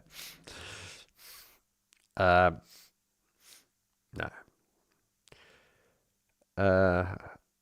Hourglass. Yeah, and I tell you what, there's a great song I heard from Dave Gaughan. Is the song, I don't know which album it's from. Is it called Saw Something? Saw Something. I really like that. And you saying they played Before We Drown on leg 4. Okay, I didn't know they played that live. I would like to see that. I should do a Google search on YouTube and see it. What do you think about the remix album where Alan gets free reign to remix and a Depeche Mode songs? That would be the closest. Well, I mean, the last time there was hope was in 2011, was when Wilder joined Depeche Mode on stage at the Royal Albert Hall, and he played Somebody on the piano. And then I think he also did either a remix to In Chains, and I think a lot of you agreed it sounded better than the album version. And I have first-hand information that he did that remix whilst on holiday in Spain or somewhere, I believe somewhere sunny. And he did that whole remix on a laptop, just with headphones, while he was on holiday, just sitting. I can imagine him sitting with a glass of red wine, just going, there we go, this is how it's done. Depeche Mode management going, oh shit. Yeah, that was the last time we heard him, was the In Chains. Was it In Chains? Yeah, it was the In Chains remix. It was amazing.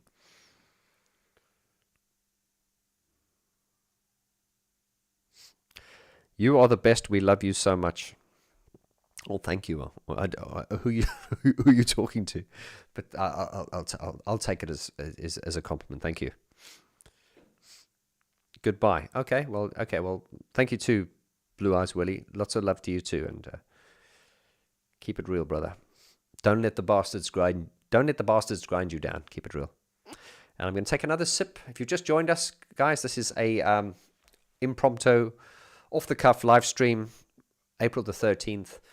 And I'd like to dedicate a drink to the late, great, dear friend of ours, Mr. Brian Griffin, who it's his birthday today. So lots of love, Brian, in heaven. Okay. Why not Enrique Iglesias? Enrique Iglesias. He's a very, very handsome man, I must say. He's a very, very handsome man. Have you heard the demo to Little 15? I haven't, actually. That's interesting. I should look into that. I've actually gotten, here's a shameless plug, on my watchvg.com. I've got a series on there which is growing. We do a series called From Demo to Completion.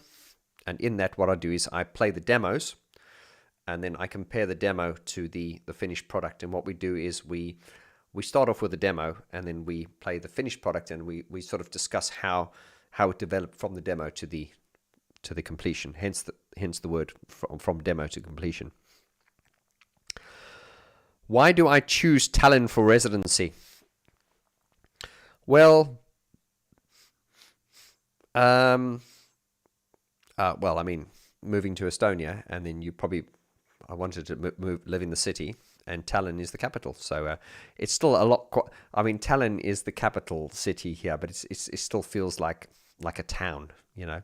And I like that. I love that about it. It's a good place to live. It's a really good place to live. Right. I was so mad that Depeche Mode got to the Hall of Fame but didn't get to play live. Many bands reunited after that. Yeah, why was that? Was that due to lockdown or COVID? Was that during the same period? I can't remember that. Cine DM says, DM Bar is great in Tallinn. Well, if any of you come to Tallinn, get in touch with me and we'll go for a beer at the DM Bar. I'm serious. I was actually thinking maybe we should do an event here for all the brothers and sisters in Latvia, Lithuania, you know, the Baltics. That indeed actually was a plan. Brian and I wanted to bring Brian here and do like a meet and greet, in the Baltics. Rest in peace, Brian. Love you. Little 15 is such a great song. Oh, it is. If you watch my album review series where we analyzed Little 15, just notice how this chord change. It's just got this bizarre chord. I didn't even realize it until I was analyzing it. I went, oh, there's a chord change here. It's so clever, but it's a chord change in a clever way where it's not like, you know when you get these songs and it's like key change, but the key change in this is so subtle that you don't even notice it. I don't know if I've got to give Martin credit for that or Alan, but the combination of those two brains together was amazing. Tom says, how nervous were you before your first Mesh gig? Were you able to sleep? I was nervous, Tom, but I think I was actually more excited. I was actually probably more excited than nervous. I think there's this realization that, you know, I know I can play, but I think it's when you. I think I realized when we set up, and it was, our first gig was at Plague Noir, and there's about 12,000, I think. And so when you're standing behind the curtains and you can hear like the people cheering, like clapping and stuff, and you hear the pre-show music, and you walk, and it's just as you're walking on, you think, oh shit, that's when it dawns on you. But yeah, your focus kicks in, and you just and I had a lot, I was a bit nervous because when I did the first show, I had less than 3 weeks to learn everything. But yeah, I pulled it off. I was, and even now when we go on, we are nervous, but it's more like an excitement. You need to be nervous. You have to that kind of like you can't be too relaxed. You've got to have a bit of that nervous energy. But yeah, it's a lot easier now than it was the first time. Thanks for your question. Spectral Dominant says Gareth Jones produced one of my favorite albums, which is A Bell is a Cup Until It's Struck by Wire. Have you heard? I've not heard that actually, but no, I know he's worked with Wire before, and that's an interesting name of a title. A Bell is a Cup Until It's Struck. I shall make note of that. Thank you. What is your opinion about James Ford as a producer?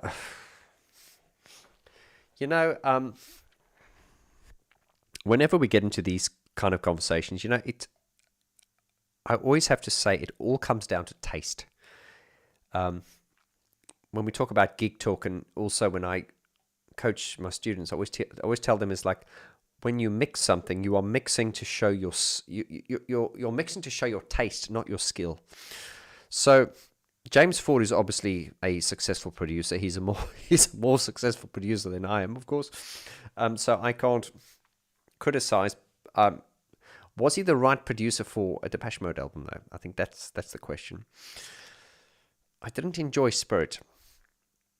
I don't think the songs were that good to start with, but then I also had an issue with the production as well. Now, once again, the production wasn't bad. I mean, of course it wasn't bad. It's just the decisions that were made, the mixed decisions that were made, are just completely different to the way I would have done it, or what my taste is. So, what do I think of James Ford as a producer? I respect him. He's very successful. He obviously is, but I don't rate the Spirit album. I think that's the best way to put it. What do you think about the visuals during the Depeche Mode concerts? Now, that is something that I was absolutely blown away with. And I think Depeche Mode have spoken about this on interviews. They've said that they usually do a tour every 4 years. And every time they go on tour, it's 4 years have passed. And what tends to happen is that the technology changes. And they were talking on one of the interviews of how they noticed how the screens had gotten so much more advanced. So, yeah. So fast forward to the current day now. I was looking at when we... as I say, a lot of these things become a lot more impressive to you when you're doing the same kind of thing. And although Mesh, we don't play to the same audiences and stuff like that, but the fundamentals are the same. Electronic band on stage, backing tracks, with triggering samples and things like that, guitar, vocals. So the fundamentals are the same. It's just that the scale is different. So it's when I joined Mesh that I really, really, really got a even bigger appreciation for Depeche Mode. Just seeing the scale, just the size of the everything, and yeah, it freaks me out actually, how everything goes into those 10 trucks, and they just put it up every day, and then they take it down, and and they replicate it. I have to bow down. It's very, very well done. Right, let's have a look here. Any more questions here?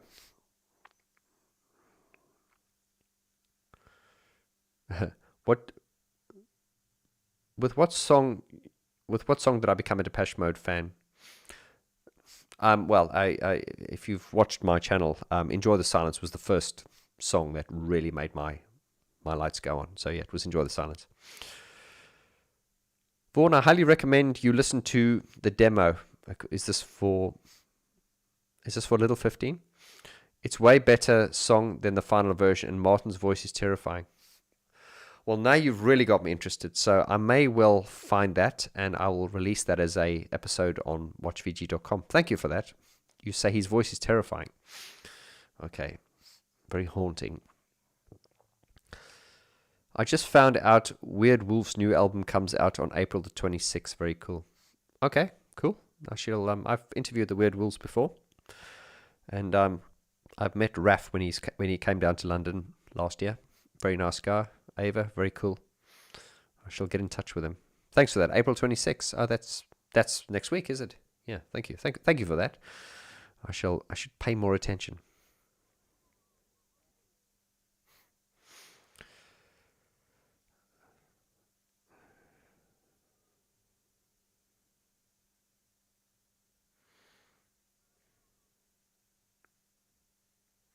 Martin introduced guitar, which gave a new dimension. Yep. And it was really a flood that I think got them to, because I think Martin always played guitar, and a lot of the producers were always amazed when they were in the studio, and then Martin would be in the corner playing a guitar. They'd be like, "You're really good with guitar," and he'd be like, "Oh no, we're an electronic band. I don't use guitar." It was flood that got them to really, I think, focus more on the guitar. And of course, by the time we got to Songs of Faith and Devotion, which is a very guitar-driven album. Well, it wasn't guitar-driven, but there was a lot more guitar in it. I think it would be cool for DM to get Vaughn George produced. Oh, God. To get me to produce and co-write on the next album. Mate, I'm flattered. You must be very drunk, but thank you. I'm flattered. I'd probably run away in fear. I'd be terrified. No, I'd give it a go. Thank you. What a compliment.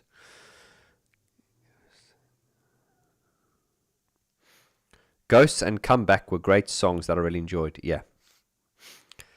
Bonkor says, hello from Sweden. Hello. And then straight under that, we got Paulina saying, hi from Norway. Oh, all the Scandinavians are coming in now. Hello, my friends. Welcome, welcome, welcome. If you've just joined us, this is a Saturday afternoon live stream. For no apparent reason other than just to pop up and see how you good people are doing, and to thank you all for your support over the years, and to fill you in with a few things that are up and coming, and of course to propose to propose a toast to our late great friend, Mr. Brian Griffin, whose birthday it is today. Love you, Brian, and I can still hear you in my head. Cheers to you. Right. My Protector is my favorite recent Mesh song, and In the Light of Day, Shatters are my favorite older Mesh songs. What are your favorite recent and older Mesh songs? Well, that's interesting. I got to choose the set list for the last shows, and I just took the liberty of doing that because I thought, okay, you guys have been in the band for so long. I would like to, because you see, I'm in the band, but I'm also a fan of the band, and then that helps a lot. So I got to choose the set list, and I'm glad they let me do that. And I must say, I therefore the song "Trust You." I really like that song, and yeah. So "Trust You" is probably. I mean, I would be careful if I sound too much like a fanboy here. I am a fan of the band, and it's nice to, and I've got to sort of like draw a line sometimes between, oh my God, I'm in it, but you know, I'm a fan of it. I love the songs that they've written and what they've done. Of the recent stuff, and I sincerely mean this now, if you've heard the song "Not Everyone Is Lonely," which is going to be on the new album next year, check that out. We performed it live at the last few shows, so it's a great song. And honestly speaking, and there are many, so it's hard for me to choose. But I do. "Trust You" is just something that's really popped into my head right now. And I also, actually, I tell you a song, one of my favorite songs, and I always ask for it to be on the set list, is "To Be Alive." I love that song. I absolutely love it. Right. Hi, Vaughn. I also wanted to share my condolences on Brian. I noticed he did Star Wars photography. Can you share a story about that? Hello, Jar Jar. Thank you. What's interesting about the Star Wars photography, you can find a video about that on my YouTube channel. Interesting thing was, if you look at the photography Brian did for Star Wars, it's interesting because George Lucas actually rejected that photography. It was never official. And if you look at those photos, they're like so well done. I know Brian did them many years ago. He was a lot younger, but they're just stunning photos. And it's interesting to see that George Lucas actually rejected them. And I mean, the rest is history. Yeah, see if you can find that video online where I spoke to Brian about that, and he tells some interesting stories about meeting Princess Leia, Han Solo, and all that, and Chewbacca, and David Prowse, who was Darth Vader. Yeah, check that out. It's interesting. Flood is great, but Martin should have stayed on synth, especially when Alan left. Yeah, it's interesting. A lot of you like your synthesizers and stuff, and I like synthesizers. I like guitar as well. I always like the combination between the two. I don't usually like to focus in on one instrument. It's more like, use what you need to create the effect. Of course, I draw the line when it comes to prog rock and screaming guitars and things like that. But I always like a music that I suppose the best way for me to demonstrate my taste is when I did my Dark Society album, because that's obviously me doing my best to present my taste, and that is which is an album which is heavily electronically driven, but with a lot of feedback and guitar. Not guitar as in a lead, but guitar as in guitar effect, as opposed to lead riffs and stuff like that. Hi Vaughn, watching from Toronto, Canada. Hi Jocelyn, nice to meet you. If I haven't met you already, I'm sorry. Thank you for watching from Canada. Cine DM says some of the Delta Machine demos were so much better than the actual album. That's interesting. Yes, I've heard that before. A lot of people saying that the demos from Delta Machine and some of the demos from Sounds of the Universe as well. And it's interesting when you and that is the worst thing you can say to an artist is tell them that their demos sound better than the finished product. And it is interesting. I've spoken about this at length. I don't want to go talk about too much of it now, but this is a real problem with artists. Is it when you sit down, when that inspiration hits you and you write a song, and you're sitting down and you put the microphone there, you've got your guitar, your keyboard, and your whole idea is just to get that idea down quickly before you forget it. And then that's where the excitement is. Then, shock horror, what happens is then you sit down, and I've always said that intellect is the enemy of creativity. That's my saying. And what I mean by that is once your rational mind kicks in, it can start nullifying your creativity. And what I mean by that is, so you've sat down through inspiration, you've put this demo down, you haven't thought about it, you just put it down.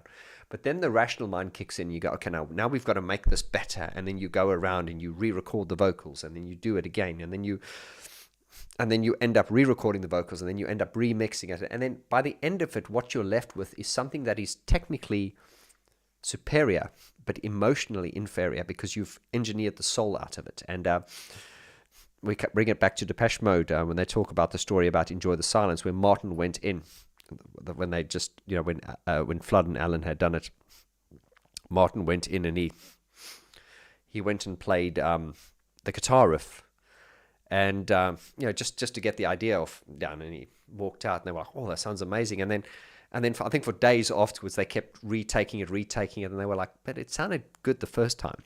And we certainly did that on our, when I did my Dark Society album. There are a lot of piano parts, and I would, just bang out the piano part and do the demo, and I got Andy Marlowe to mix it, and then I'd be like, okay, how far are we?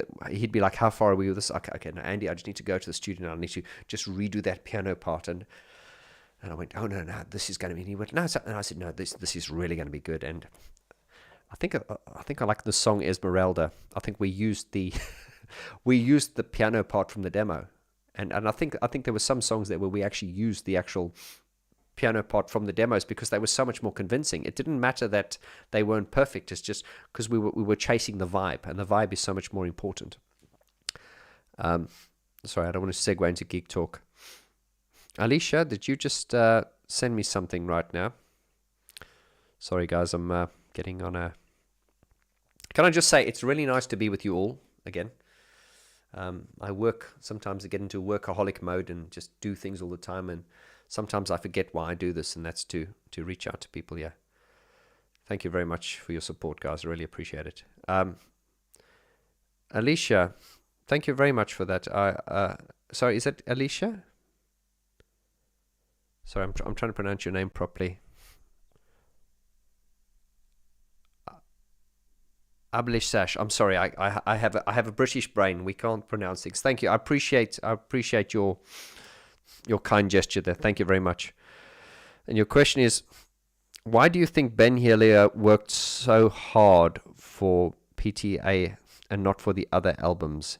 In fact, the finished songs in PTA are much different than the demos. I see what you mean. You're saying he worked much harder on Playing the Angel than the other songs. That's interesting, and of course we've got no proof of that. I think that is the worst thing you as a producer want to hear, is you don't want to hear that your finished record is inferior to the demos. I don't know, and I can't answer that. I do know that there were a lot of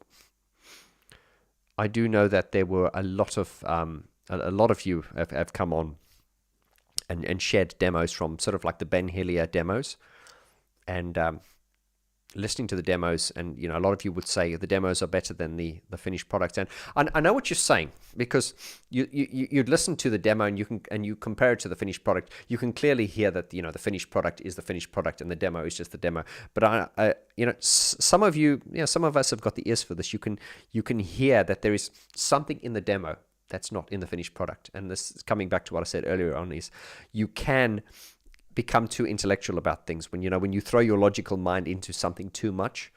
This is why, in the ideal sense of a lot of, if you're producers in this community, a lot of producers now, we work alone. We do the whole record ourselves, and this is why you really need different people at different outputs. You need the writing stage, the recording stage, and you need the engineer, and you need those different interpretations. It's very difficult when you're doing everything yourself, because you lose perspective, and that's why these days I will work with a mix engineer. I can mix my own stuff, but it's just that it's like Vince Clarke and those people. I was just putting this glass of wine on my expensive piano. That don't do that. Let's put it you want to, Vince Clarke, I'm sure he's perfectly capable of mixing his own record, but he won't. He'll produce it and he'll give it to someone else to mix, because you need that second objective opinion, because you become too close to something. And anyway, I think you know what I'm trying to say. Yeah. Right. I hope that answers your question, and thank you for your kind donation. I really, really appreciate it and value it. Thank you. Paulina says, hello, Paulina. I don't know if the question has already popped out. Do you think Depeche Mode is going to come with a new album and give concerts? Bless you. Yes, that question has come up several times, but you've obviously just joined in. Yes, I do not speak on behalf of the band, of course not, but I'm here to say that there will be a new album, definitely. Following this tour. This tour, I think, has been one of the most, certainly if you forget about just Depeche Mode, but compared to other bands that have toured this year and last year, the reviews on this tour have been phenomenal. So they are a force to be reckoned with, and they'll be back. I'm sure they will. Patrick says, hello, VG. I love your piano interpretation of Depeche Mode. Thank you, Patrick. And I haven't said this yet. I'll say it eventually. A lot of you have asked me to do like a piano album, of Depeche Mode stuff, like on Spotify and stuff. And that is something I'm looking at doing now as well.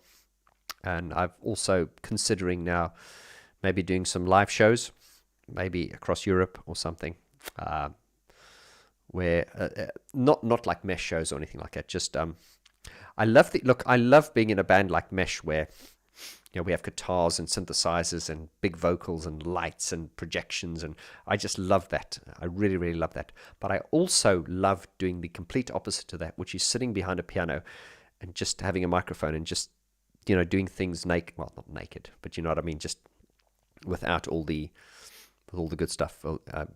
I do like that idea. So I'm looking at doing some acoustic piano shows, if there is enough interest. Basically, all the interpretations we do of the piano stuff on the channel, bringing that to a town near you. So I'd love to start meeting more people, because I know a lot of you through, virtually, and it's always nice. It's always nice when I go to events and people come to me and they go, "Oh, hello," and sometimes they tell you their name and you go, "Oh yes, I know your name, or I know your nickname," and it's always good. That's always the best part for me. Sorry, I'm falling behind on the questions here. I don't know how long we're going to do this for, but until you guys get bored. I don't often do this, so I'm enjoying it. Cheers to you all. Devotional Drone says, "Love the channel." Thank you. Love the channel. What would it mean to a future Depeche Mode if Alan Wilder rejoined the band for an album? How much difference would the sound make between the current sound and the current Depeche Modes? That's interesting. Wow. You must remember that Martin always said that having Alan in the studio was like having like a school teacher, in the sense that you know when you're a young person at school and you write your work and the teacher checks it and they can double check things, and those are Martin's words, not mine. He said it was like having a teacher there. I think it's interesting, and this is why on my watchvg.com, my VG Locals thing, I basically have a series called From Demo to Completion, and in that we listen to the demo, and then what we do is we compare it to the finished product, and we try to speculate as to what the approach was, and so, which is a lot of fun. What's interesting is if you take demos, for instance, like a demo like Shake the Disease, which is my favorite Depeche Mode song of all time, as you know. If you listen to it, all the little melodic parts are in there. So that would prove that Martin actually wrote every single melody. It's the actual sound, the actual sort of cohesive, the way it's presented. That was down to Alan a lot of the time. So I think also Steve Lyon talks in the interview that I did with him. You can find that online, and you can find a deeper version of that interview on watchvg.com. Alan Wilder talks about how, for instance, in the song "Never Let Me Down Again." I should probably do a video on this. Actually, it'll be easier to explain. You've got the intro. The way Martin initially wrote that was slightly different, because you've got this piano part there, dun dun dun dun dun dun dun, that little piano riff in between the verse and the chorus. Apparently that, I'm paraphrasing now, it wasn't there. It was at another part of the arrangement, and it was Alan that moved it to this. So Alan was very good at sort of taking certain. Another thing Steve Lyon also pointed out was, for instance, the song, what's it called? Barrel of a Gun. Oh, I love that song. Steve also said that and this was just talk, opinion talk. He said, like, the most interesting part of Barrel of a Gun is the end part when it gets to the "whatever I've done, been staring down the barrel of a gun." It's got that bum, bum, bum, bum. Now, Steve Lyon and I, when we were talking about that, we both felt that is the most interesting part of the song, and he said he believed that Alan would have brought that part earlier into the song. And so this is where Alan had this kind of, he was classically trained, but besides that, he had this intuition. Because remember, classically trained does not mean, it's not a guarantee of success. I mean, even if we take like Paul McCartney, just to segue slightly, who's rated, is arguably one of the most successful composers of all times, contemporary composers, of course. He didn't study music. And if you look at a lot of people who've worked with Paul McCartney, composers and stuff, they said he has it all here. It's it's all there. He understands music fundamentally, although he doesn't have an intellectual sort of he doesn't have an academic understanding of music. He has a real emotional understanding, and this is the interesting thing is as well. No insult to Alan Wilder, as you guys know, I'm Alan Wilder fanboy number one. But the interesting thing here is, Alan may have studied music, and he may be a grade 8 pianist or whatever. Martin didn't. But Martin was able to write those songs. And this is why I'm always, when I encourage people to learn music, and if I teach people piano and stuff, I always remind them of that fact, is that, for instance, like in the case of Martin, who hasn't studied music, look what he was capable of coming up with. So it's really about the idea and the desire and the intention to do it. Sorry, I think I've over-explained the answer there. Right. I think Broken is such an underrated song. I wish Depeche Mode would play it live. Yeah, I think part of, I said this the other day, and I meant no disrespect by this. I think the problem, not the problem. Okay, I'll put it to you this way. I don't want to compare, but if you take like a band like Mesh, the band, I mean, they got to sell out certain venues, not stadiums, but a very loyal following. I think the songs are great and everything, but we can remain connected with a fan base because we're not that big in that way. I think with Depeche Mode, Depeche Mode are not they're not a band. They're like an institution. It's like I think books will be written about this. It's a bit like ABBA in a way. ABBA's like an institution, and I think Depeche Mode are like that as well. They've rightfully just earned their legendary status in not only in electronic music, but I think just in popular music in general. I just think they have this. I should probably just do a video on this sometime, actually, because I get these great ideas for videos and stuff. I think I should do a video on that as well. Anyway, I'll leave that for a video. Okay, how's that for a terrible spoiler? But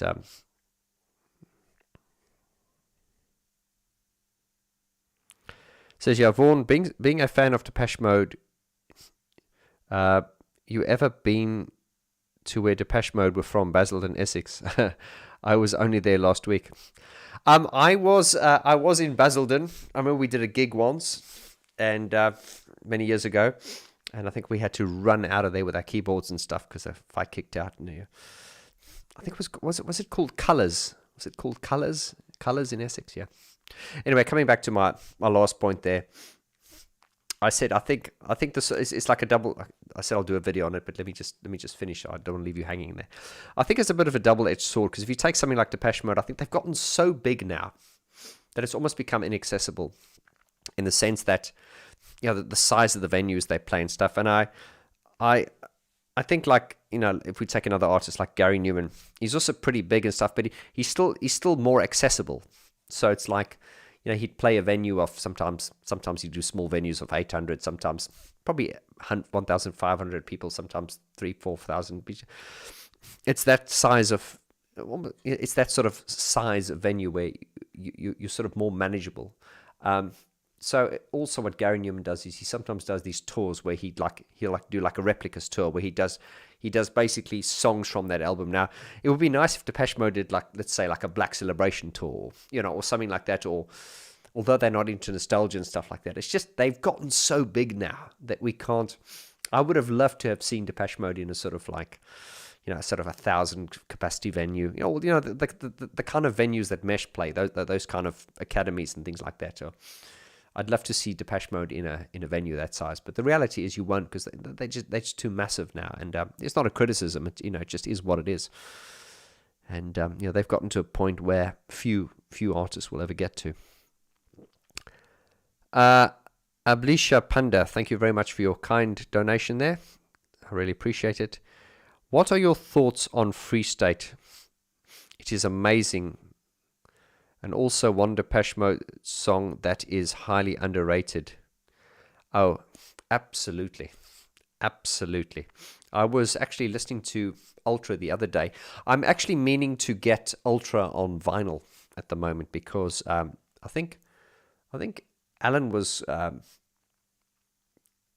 he was quite Alan Wilder was quite complimentary about Ultra. I think his only criticism was on the mastering. And this was back in those days. Things were mastered really, really hot.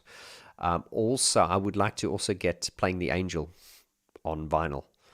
Now, I'm not saying the mastering's bad, but they are. It's very limited. Having said that, it still sounds quite smooth because I've analyzed it, and I'm no expert. I mean, I do master things, but I'm not. I've mastered things for clients, but I'm not Bob Clearmount, so I'm not putting myself down. But if you listen to those Depeche Mode albums, like Playing the Angel and Ultra, it's very loud, but it's still smooth. It's not very gritty at the top, so it is well mastered. But I would like to hear a more dynamic version. So I'm all about dynamics. In fact, when we did the Dark Society, my records, I'm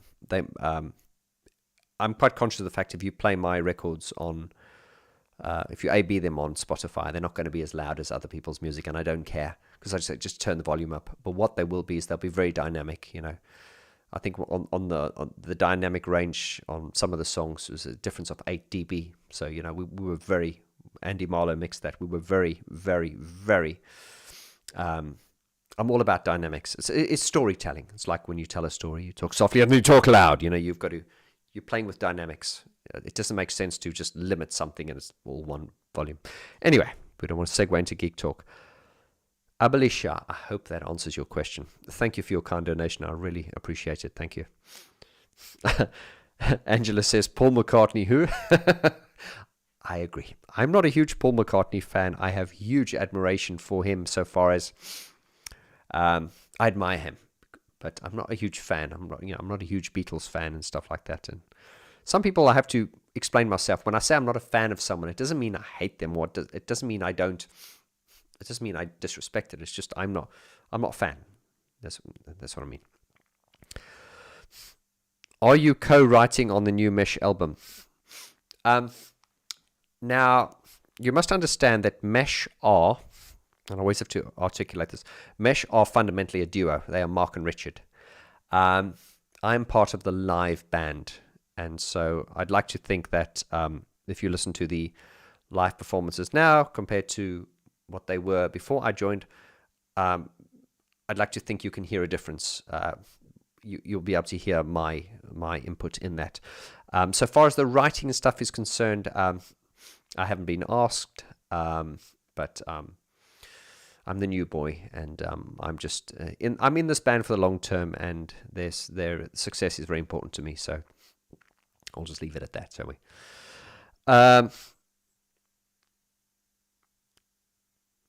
But Aberdeen, love the sarcasm.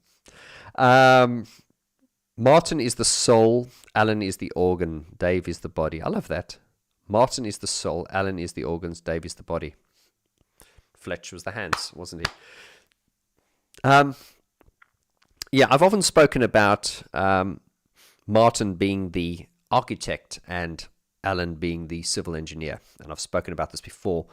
Usually when buildings go up, people think it's an architect. Well, an architect is basically, they design the building, but they're basically the artist. It is the civil engineer who takes the architect's design and makes it work. So this is where I've always spoken as Alan as the civil engineer and Martin as the architect.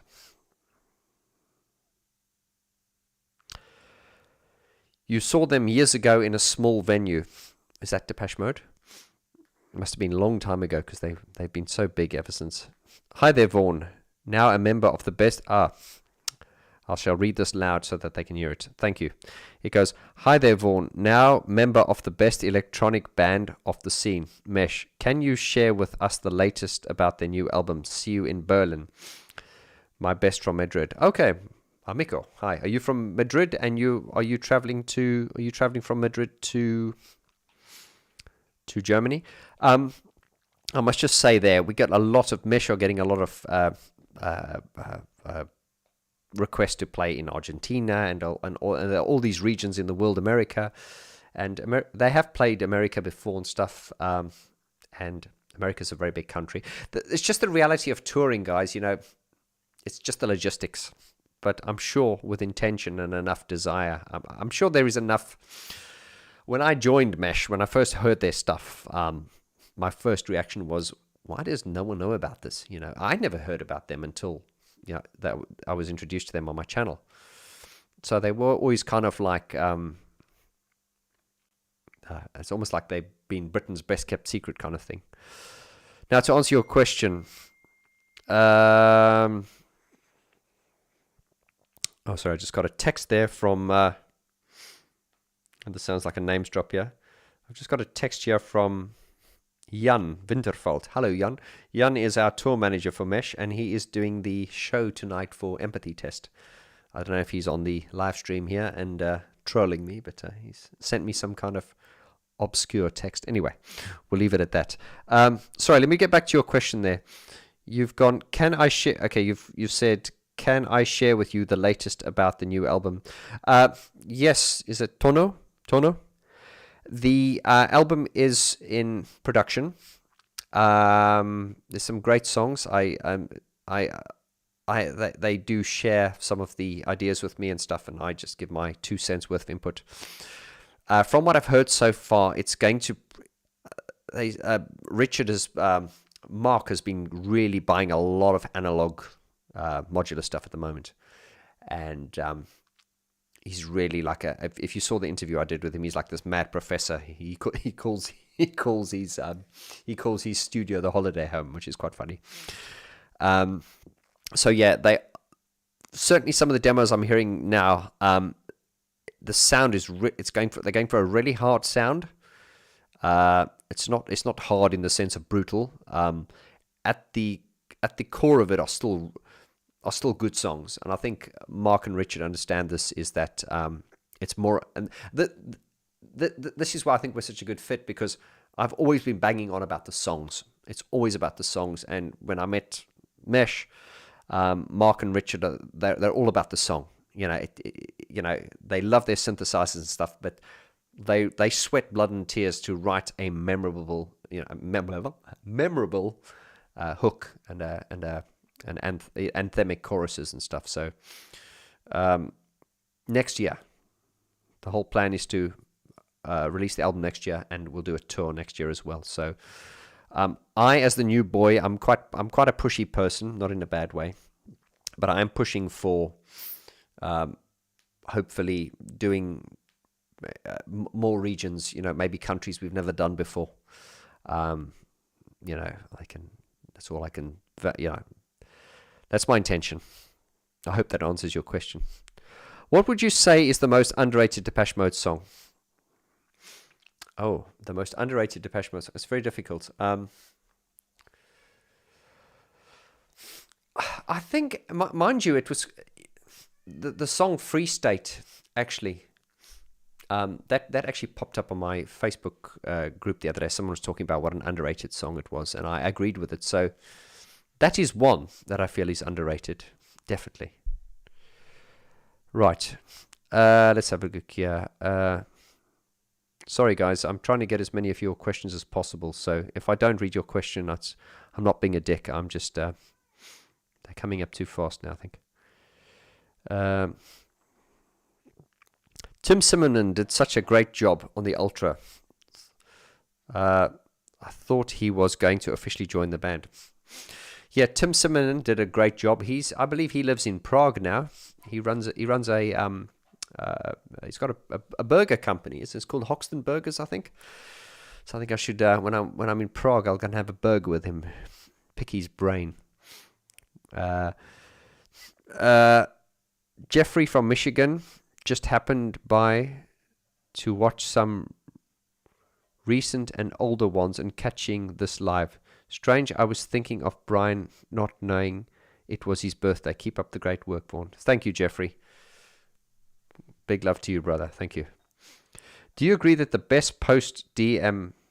Do you agree that the best Alan DM album is the best post album. Yeah. Do I agree that the best Depeche Mode album post Alan is Ultra? Yes. And second place is Memento Mori. I think you're on the right thing. Ultra is definitely the best post Wilder album, and I would put Memento Mori and Playing the Angel. I'd put them. Maybe Memento Mori probably beats it actually. Yeah. As much as I am a Depeche Mode fan, I need their music needs time to grow on me. I just even Violator, which is my favorite album, it took a while to grow on me. But once it's under your skin, you love it forever.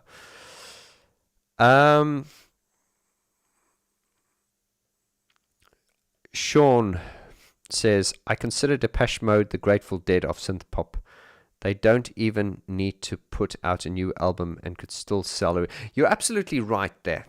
And this is the difficult thing. With the longer you as a band go, the more albums you've got. And I spoke about this in my video yesterday was, when you're doing a live show, you're typically doing about 23, 24 songs. That's about the length of their set list now. Then within that set list, you've got to play your main songs, which are your non-negotiables. So like Stripped, Never Let Me Down Again, Personal Jesus, there's about 5 or so of those songs that they have to play. And then that leaves you with, you've got about 16 songs that you can play. And then within those 16 songs, you've got to use 5 of those spaces to to promote your new album. And then that leaves you with about 12 spaces for, your back catalog and stuff. But then, of course, the more albums you release, you've got less of the legacy stuff you can play. A lot. There are bands like like the Human League and stuff. I'm not a huge fan. That doesn't mean I disrespect them. I'm just not a huge fan. Although I recognize their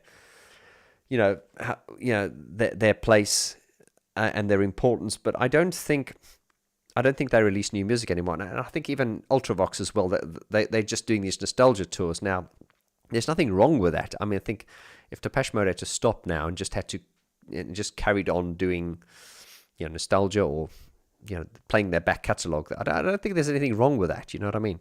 But I think certainly with Depeche Mode and certainly with like Gary Newman, I mean, Gary Newman's one, he's always like, he takes the piss out of his back catalogue. He really wants to be known for what he's doing now. But the reality is, as the older we get, people tend to resonate with older stuff. And this is a difficult thing as an artist, because once again, you always want to be known for what you're doing now. And the fans very often want to hang on to the past, not in a bad way, but it's just music. Music is a very grounding thing. Music really takes us back to, it's an emotional thing. So when we hear songs, we like to, it's a time. It takes us back to a time where we were happier or whatever. And this is why, nostalgia is just wired into us as human beings, I think.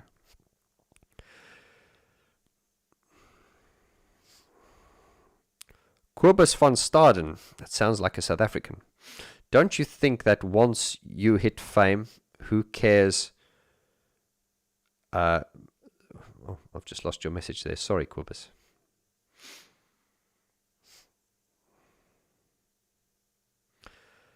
Oh, bless you.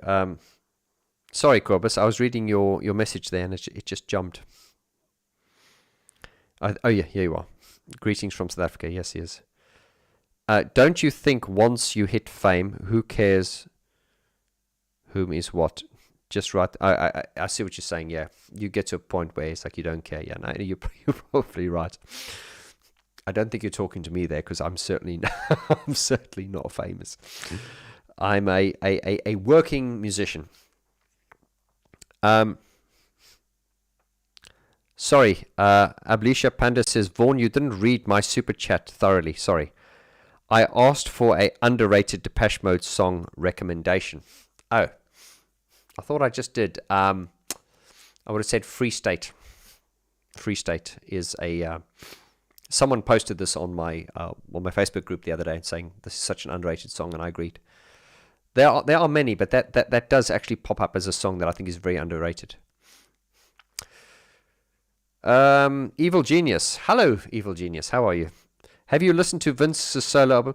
I have. And OMD's Bauhaus Staircase. I've not heard the whole of Bauhaus Staircase, but these are things I should probably should analyze. And once again, if you've just joined us, guys, I have started a new YouTube channel, which is this one, the Depeche Mode Hub. And I've started that to really make things easier, not only for myself, but also for you guys. So that if you're watching my content exclusively for Depeche Mode stuff, you can go on there, and this will fulfill your Depeche Mode needs. This will mean that you will have a channel that focuses exclusively on Depeche Mode and nothing else. And then here on the Vaughn George channel, you will get Depeche Mode, but you will also get other stuff as well. So you can join up now at the Depeche Mode Hub. Extreme Diecast, thank you very much for your super chat. I really appreciate that. And you're saying, thanks for all you do. I'm really looking forward to the next Mesh album. Please tour the US. I really appreciate that. I really, really appreciate it. Thank you. Yes, sometimes Rich from Mesh, sometimes he comes onto these chats. He comes on here to give me a hard time, but I don't think he's here today. But I shall definitely. I'd love to go to America. I've never been to America, and I've got so many good friends there now, and people and acquaintances I've made through the channel. So I would love to. Okay, thank you once again for your super chat. Really, really appreciate it. Cheers to you, brother. Jeffrey says, my personal one underrated is The Landscape is Changing. Oh yeah. The Landscape is Changing. Interesting, that album was certainly, even, I think we were talking about Construction Time again, and I think when they produced that album, they were like 24 years old, or they were just like so young. And I just can't, I was talking about this with Gareth. I can't believe how they were just beyond their years. Yeah, and also you must remember, in those days it was very difficult to produce this type of music. These days, your starting points are so much better because you've got DAWs and you've got all these tools to help you. But back in those days, it was very difficult to create this kind of music. Very, very difficult. So I'm, the older I get and the more I learn, I'm more in awe of these older albums, because I just know how difficult it was to produce music in those days, because the technology was in its infancy, and to produce those kind of records with what they had back then was ingenious. Patrick says, wow, just looked at Brian's Star Wars photos. Are they still available? Patrick, yes, we were selling them on my website. What's happened now is we've just put a hold on selling anything Brian Griffin related. Basically, since Brian has passed away, his estate has been frozen, and it's the executors have had to take hold of everything, and we may well start selling stuff soon. It really depends on the family, what they wish to do. So everything has come to a halt up until now.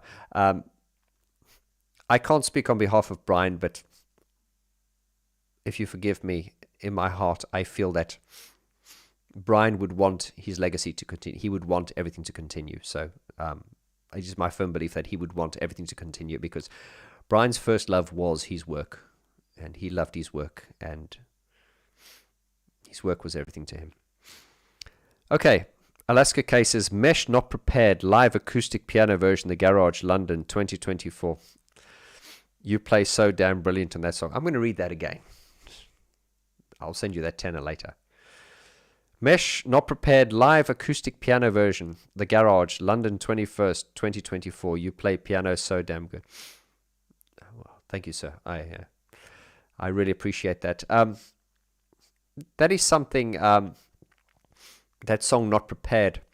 I mean, I just said this to the guys when we were putting the set list together. I said, should we do a song acoustically on piano like that? Because I don't think they really did that before. With Mesh, it's a very big, it's a lot of the songs are very epic, and I just wanted to do something I mean, I'll be honest, it's, the idea came from Depeche Mode. Yeah, there's that segment, Depeche Mode's a very big wall of sound, and then just, it's great when they break that wall of sound just with the piano and the voice, and I just figured, let's do that, because Mark Hawkins has got a very, very, very good voice. Very, very good voice, and I didn't realize how good his voice was until one day we were at a show in Germany, and Richard's guitar broke down, and there was 3 minutes while the techs were on stage trying to fix the guitar, and then to kill, the silence, Mark just started singing the Pink Panther, like an a cappella version without any music, and of course the whole house. Oh, this was in Bristol. Sorry, this happened in Bristol, and the house came down. Everyone was just amazed, and I spoke to him in the dressing room afterwards, and I said, "Look, man, I'm not trying to blow smoke up your ass now, but I said your voice is amazing, And this was what gave me the idea that we should do some acoustic piano versions. And so we've done that on this tour. We're doing the Not Prepared piano acoustic, and we thought we'd try it, see what the fans thought, and they really liked it. So thank you for your compliment. I really appreciate that. Do you think that the Pet Shop Boys have been creating more interesting music than Depeche Mode for years? Now, this is interesting, Arthur. Thanks for your question. Some of the recent Pet Shop Boys stuff, the more recent stuff, I think has become more interesting. There was a point. Funny enough, this will make you laugh. Look what I was listening to today. I do like this one. When was this? 2007? No, 2009. There was a point with Pet Shop Boys, I think from about 2014 up until about maybe 2018. Well, there was a period with Pet Shop Boys where if Neil Tennant wasn't singing, it would just sound like club music. It just lost all its character. It just sounded too. If you listen to the classic like It's a Sin and that kind of stuff, they had like a real signature kind of sound. And it didn't matter if Neil was singing or not. They always had like a signature sound. And then there came a point where the music was so sort of like polished and produced, and it just sounded like club music. And if Neil wasn't singing, you wouldn't recognize it as a Pet Shop Boys song. That was my only criticism. I wouldn't say their music has been more interesting than Depeche Mode's. I think Depeche Mode's has been. I don't like to compare acts really, but I think Depeche Mode's has always been far more innovative. Whereas I think Pet Shop Boys, it's very song based, and it would be very more, I don't want to say preset based, but with Depeche Mode, it was always like, what the hell is that sound? Whereas with a lot of Pet Shop Boys stuff, you could point at it and go, okay, that's a trumpet, or the sound selection was always more conventional. Now that's not a bad thing. I've always liked the Pet Shop Boys, but I wouldn't put them in the realms of Depeche Mode so far as innovation is concerned. But I think Pet Shop Boys were the most, I think they are, or they were at some point, the most successful electronic duo of all times. So I think that's still the case. I'm currently obsessed with some of Dave's solo works, such as Use You and Deeper and Deeper. What are your thoughts on those? I'll be honest with you, Mitola, yeah. Miyota. I will be honest with you, I haven't really focused much on Dave's solo stuff. I've heard some of the stuff, like I like the song Saw Something. There are a few that but I haven't really given it the time, to be honest. I'm a bit terrible like that. I'm very focused on Depeche Mode, but anything solo I've kind of haven't given it the attention really. Anders, Mr. Larson, greetings to you there in Sweden. My brother, who's been with me from the beginning. Appreciate all your support, my friend. You say you saw Mesh in Gothenburg 2012 and the Electronic Summer Festival. Well, my friend, I'm hoping you will see us in Sweden as well next year. Here's another one from Rom Cruz. The Love Thieves is another underrated song. There we go. Talking about quite a few underrated gems from the Ultra album. And Ultra was an interesting album because it was the album that almost never got finished because Dave was in such a state. and they thought it was they said they thought it was going to be a Martin Gore solo album because Dave was just out of it. Abhilash Panda, I think I've got it right now. I think Never Let Me Go, Always You, Before We Drown, Ghost Again, and Speak to Me are really great songs themselves. This is a comeback album for sure. This is, I said that Memento Mori to me was a good return to form. Mikey P, have a go now, Vaughn. Off to the cinema. Oh, you have to go now. Off to the cinema to see the new film Back to Black. Oh, is that with Amy Winehouse? Okay, well, enjoy the film. God, I haven't been to the cinema in years, but yeah, enjoy the film. And yeah, let us know how it goes. Thank you for participating today in this live stream. You're welcome. You take care too, brother. Evil Genius. I know that you mean this was the Stuart Price period. Very dancey. Ah, you're right. You're talking about the Pet Shop Boys, the Stuart Price period. Yeah, very. I mean, but Pet Shop Boys have always been very dancey. I mean, if you look at, they've always been very sort of club focused in a way. It's just that you're right, it's from the Stuart Price period. And of course, I can't knock the production. I'm just saying it just seemed to have lost a lot of its character. I think maybe it's because maybe Chris was less involved in the programming and stuff, and then they just, because this is what happens when when you become more successful, you offset some of the programming and stuff. And it's even with Depeche Mode these days. I can promise you they're not as hands-on in the studio now as what they used to be. So you get programmers in and stuff to do all the stuff. Right.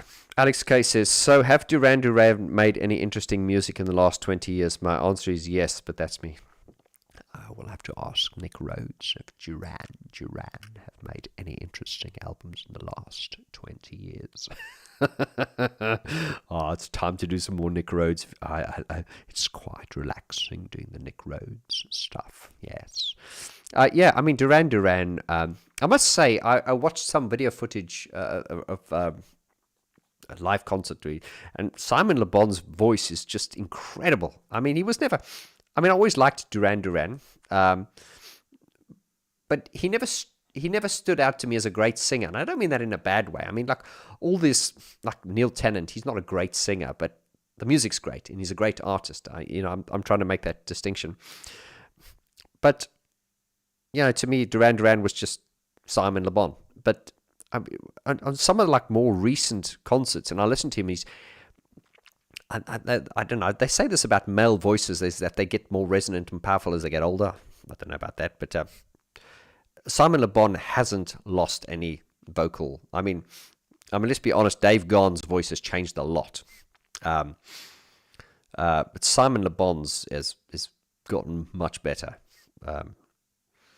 So yeah, and they're still doing good stuff. Abhilasha Panda says, a very unpopular opinion, but I found CTA, Construction Time Again, and Broken Frame more interesting than Violator. Oh, there is a certain innocence. Now, I can see what you're saying. I can see what you're saying there. Construction Time Again and A Broken Frame. It's interesting. Gareth Jones has actually said, I was at his studio once, and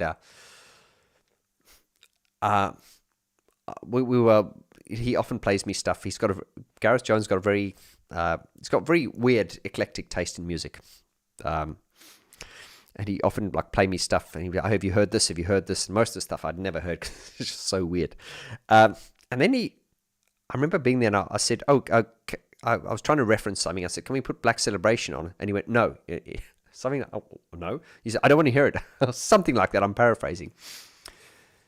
And it was interesting because he said, out of all those albums that he did, the one that I would say, the light's just gone out there. I've been going for so long now, the batteries are dying. Sorry, guys, it's VG After Dark.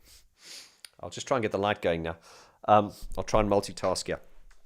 So anyway, what he was talking about was, he was saying that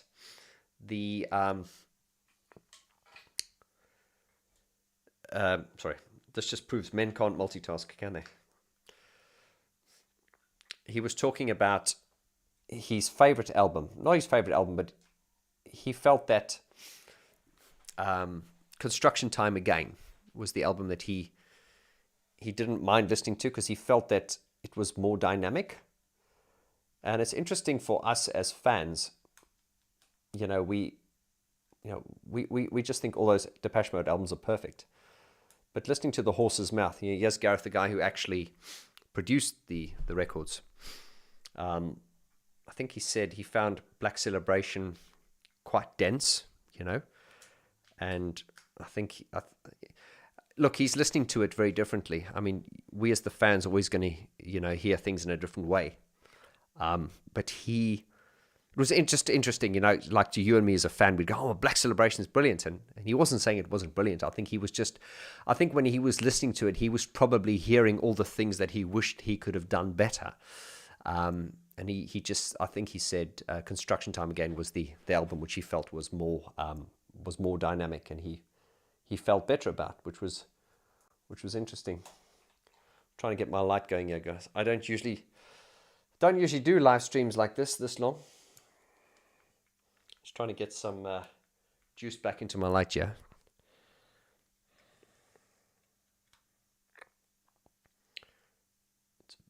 We can do a VG after dark. Oh,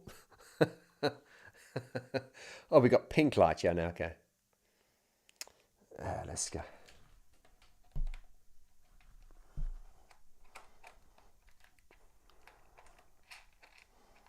Sorry about this. Oh, it's a bit kinky, isn't it?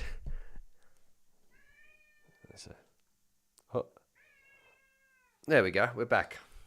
So, normal business will resume. Okay. Well, let's. Well,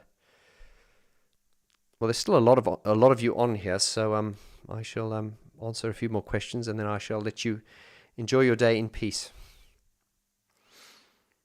Okay. So just to finish off what I was saying, there was Gareth made these great albums, but I think when he listened to Black Celebration, I think his criticism was more bass. He should have done more bass, but of course in those days, bass wasn't important. It was if you listen to a lot of records from that decade, that era.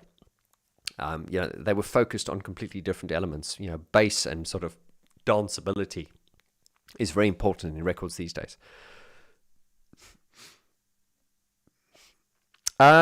Which Depeche Mode songs that Dave sings do you think Martin should have sung? Little 50. Okay, that's a very interesting question.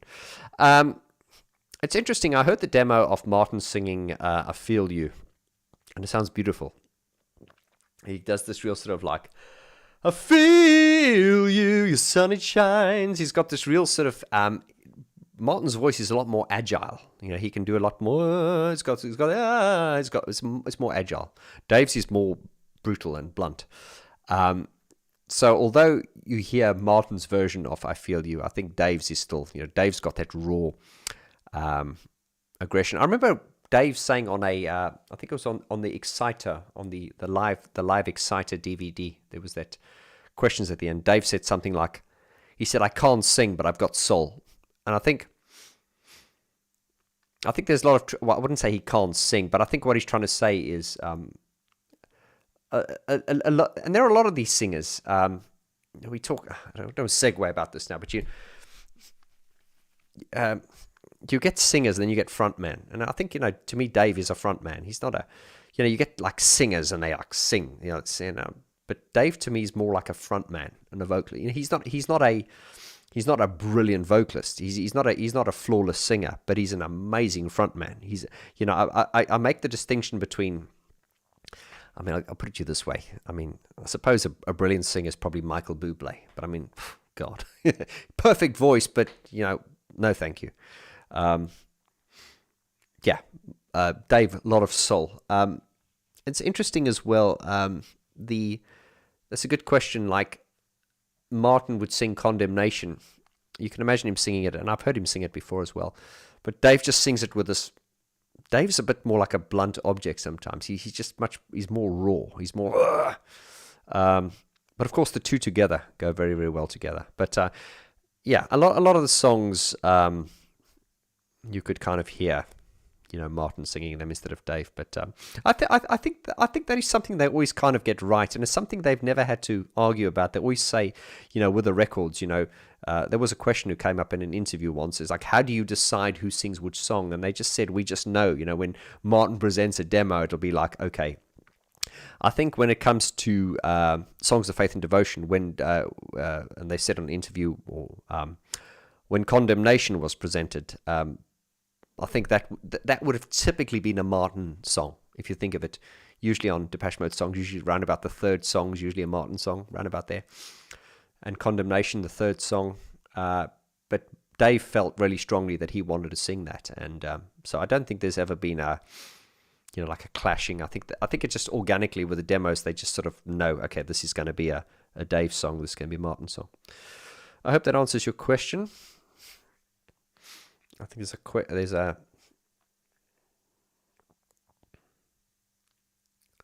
the only song I don't like on let me try that again. Stutter. The only song I don't like, Memento Mori, is Caroline's Monthly. I legitimately like all the other songs. Moita, you are absolutely right. I don't know what Martin was smoking. When I heard Caroline's Monkey, I thought Martin's off the drugs these days. What the fuck is this about? But then again, there are some people that love it. I don't know. And I've tried to always listen to it, because sometimes there are these Depeche Mode songs and you hear them the first time and you're like, oh, what the hell? But then it grows on you and you find something in it. And I always go, I just think Martin is just so far ahead of us. Sometimes we take a while to far ahead of me at least. We take a while to catch up. And I was thinking Caroline's Monkey is one of those types of songs. But it's not. I just don't find anything redeeming about it. I'm sorry. Let's have a go. Angela says, I changed my mind. I stay. Well, Angela, there's no other there's nowhere else better to be than here on a Saturday, is there? Listening to me rant on. Anders says, yes, imagine sampling back in 1983. What a massive effort. I think Anders is commenting on when I was talking about how difficult it would have been to make records back in 1983, You're absolutely right. A lot of the things we take for granted these days, I think what people don't, what the young, and Anders, you and I are a bit older, we could probably understand, and even before our time as well, how hard it was to, you'd spend so much time just to get a good sound. For instance, like if you had a synthesizer, you'd have to do a lot just to get a good sound, whether it be on the recording or whatever, depending what you're going for. But these days, you turn on some of these software synthesizers, they're amazing. Just out of the box, they're just very good. So yeah, necessity is the mother of invention, and sometimes limitation is beautiful. Limitation is necessary. To get anything done these days, you need to limit yourself, because everything's so abundant. And then bring this fucking AI. Oh, don't get me started on AI at the moment. There's a lot I have to say on AI. I just think artificial intelligence equals human incompetence. It's just like, I sound like an old man ranting now, but it scares the shit out of me. It really does. Carlos says, hi, Mr. VG. Hello, Carlos Sotomayor. Hello, my friend. How are you? I enjoyed the wine that you brought to us at the Brian Griffin event. Thank you, sir. Very kind of you. You say, hi, thanks for all that you do as usual. It was great to see you at the garage recently. Always in our hearts. Thank you, brother. Yes, and you were at the Mesh show as well. Thank you. I do want to... I'm getting UK withdrawal symptoms. I do want to sort of come to the UK again and maybe put on like an event. Maybe we can have like maybe we'll do like a Depeche Mode piano night. How about that? We'll get together and we'll sing some. I'll sing you guys some Depeche Mode songs, and we'll get a DJ afterwards and we'll have a club night. Oh, that sounds like a good plan, yeah. That sounds like a great idea. RevNet 101 says the Pet Shop Boys albums became like the single remixes. Yeah. There was a point where where Pet Shop Boys kind of lost me. But the recent stuff, they seem to be... This with a lot of artists now who've been around that long, there seems to be this... They go down this point where they become really innovative and they kind of lose you. But then they sort of start reverting back to their roots. And I think Depeche Mode did that on Memento Mori. This last album really was like a nod to... it's still very, very modern. But it was kind of like it's like a nod to the past in a way. So, as I say, best album they've done in years. Ablisha Panda says the sad Pet Shop Boys songs are better than most songs in my opinion. Being Boring, King's Cross, yeah, Your Funny Uncle these are masterpieces. Yes, King's Cross. I remember when I did the Ghosts Again Depeche Mode song analysis, I compared it to King's Cross. It's the same chord structure. And the interesting thing about Ghosts Again was when I heard that, I thought, God, that's a very traditional chord structure. It's not very Martin Gore. It's very... But then again, that's what Martin does. He always does what you don't expect.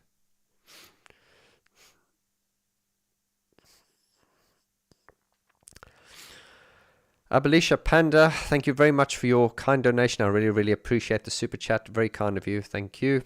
And you say... If not for his shyness, Martin would have been a great solo artist with just his guitar and angelic voice. I highly recommend you his performance of I Want You Now from the World Violation Tour. Yes, I remember that. He had the I want you now, tomorrow won't do. He had the he did that on the acoustic, yeah. It was beautiful. I remember that. I am so annoyed that World Violation Tour never received a proper release. I mean, come on, why? Come on, why was that never done? And I've never actually. I should be able to get it. I've never actually received a straight answer for that. Violator, obviously, I think many of you argue your favorite album, and then they had the World Violation Tour, and of course we had the Devotional, which is probably one of their best. Recorded concerts ever, the theatrical release. But I never understood why we never ever had a World Violation Tour. Why was there no official DVD? Now, there are certain rumors to that, and you may be able to help me clarify this. I've never ever heard I've certainly never heard an argument that put my mind to rest. I'll tell you what the two arguments I've heard was. The first argument I heard was they said they didn't want to release a official release because they had just done 101. Yeah, apparently. So they didn't feel it was necessary to do another live release. The next version I heard was they did want to release it, but they were never happy with the footage. Now, I don't know about that. I've certainly seen, if you go onto DepecheMode.com, there certainly is quite a lot of live footage from Devotional, and I've heard some of these soundboard mixes. Now, the soundboard mixes are basically, when you go to and I'm speaking to the layman's guys, the guys who aren't musicians now, when you go to a concert and you watch a live show, you get the sound man. Now, there's a thing called the soundboard. That's the sound as it's coming straight into the desk before it actually gets processed. So it's very dry. There's not many effects on it or anything it's just completely dry. So I've heard some of the soundboard recordings, and they sound great. The point I'm trying to make is that those soundboard recordings, that raw audio, to my ears, they are good enough to be released. They just need a bit of processing and they can be released. So I don't know what the real reason is. It's either they weren't happy with the footage, or there was the first argument was they didn't want to release a live DVD because they'd already done 101. So I don't know. And it's like, I think Mr. Kessler, who's obviously managed the band very, very efficiently and very profitably, I don't think he would have missed a trick there. So I don't know what the real answer is, but I would love to think that there is enough footage there. There is certainly enough to get hold of. Even if it was released as some kind of bootleg. And I've just seen a comment come up here. Live DVD for World Violation would have been. Yeah, and as I say, you guys, you've seen some of the live footage. It sounds great. I don't know why. Even the raw footage sounds very, very good. Richard says, "Hi, Vaughn. It's been a while." Hi, Richard. Yes, it has. It's always my intention to make these things more frequent.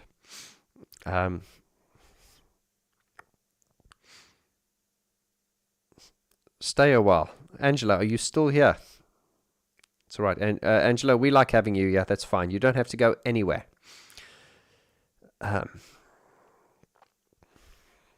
Now, there's quite a few messages coming up here. I'll tell you what, guys. I'm going to... this is very unprofessional, isn't it? So, you got a real behind the scenes. Oh, my leg just went to sleep there.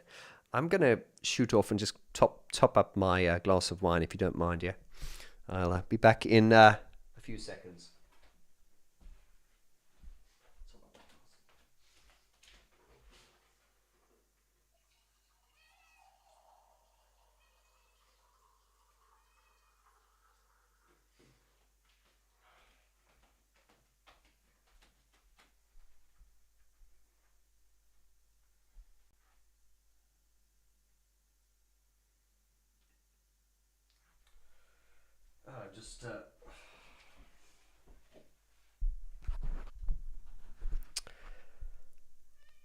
And I'm back. And welcome to the Saturday afternoon. It's April the 13th. Live stream, completely off the cuff.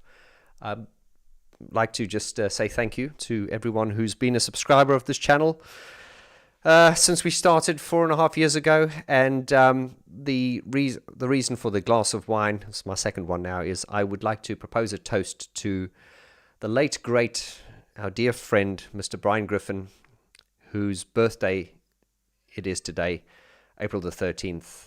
Happy birthday to you, my friend in heaven.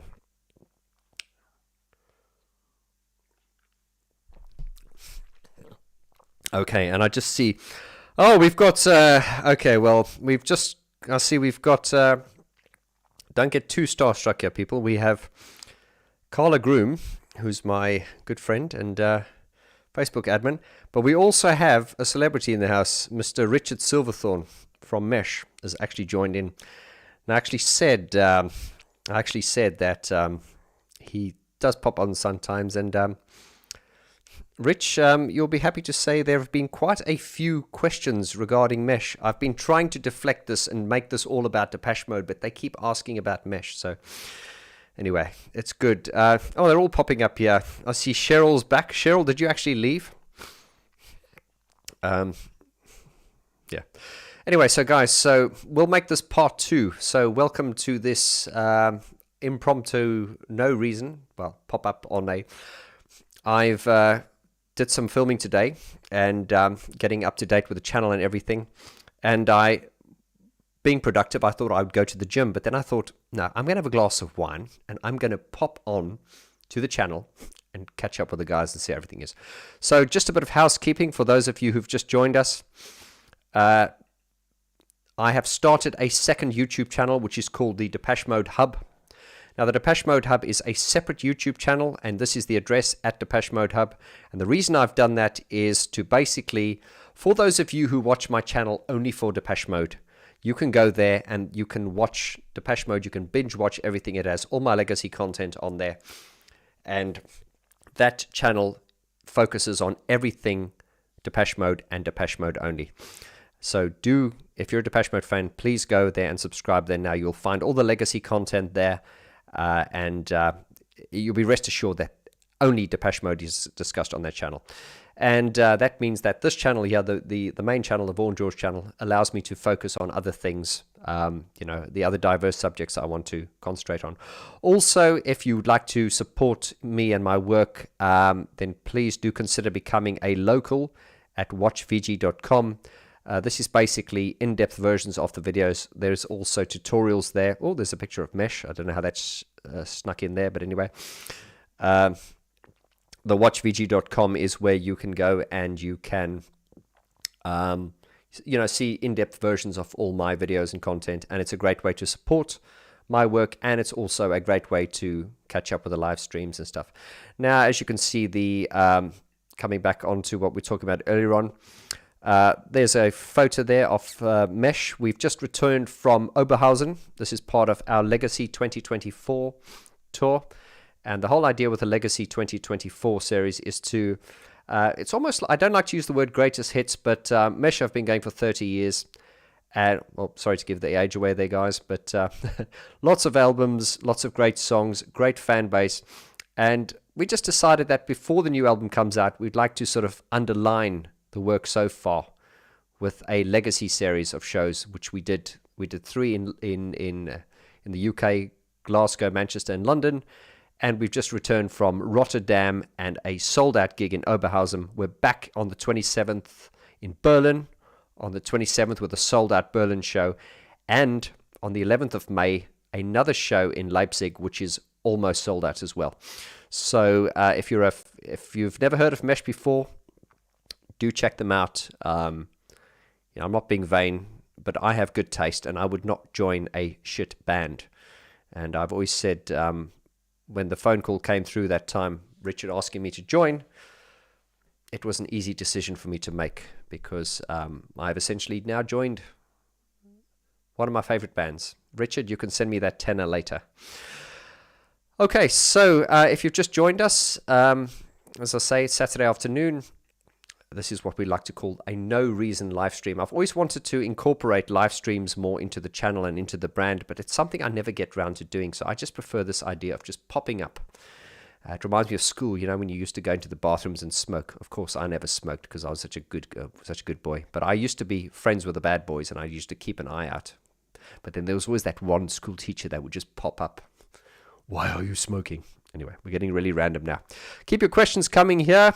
If you got any questions here, have you been to see the any of the Memento Mori shows? I did a video on that yesterday, where I summarized my feelings on the Memento Mori show, and I gave my honest opinions, as I always do, and I'll just be taking some of your comments here and questions if you have. There's lots of love coming at the bottom here. Mesh are amazing. Thank you, Carla.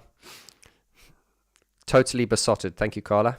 I'll have to send you 2 tenors for that.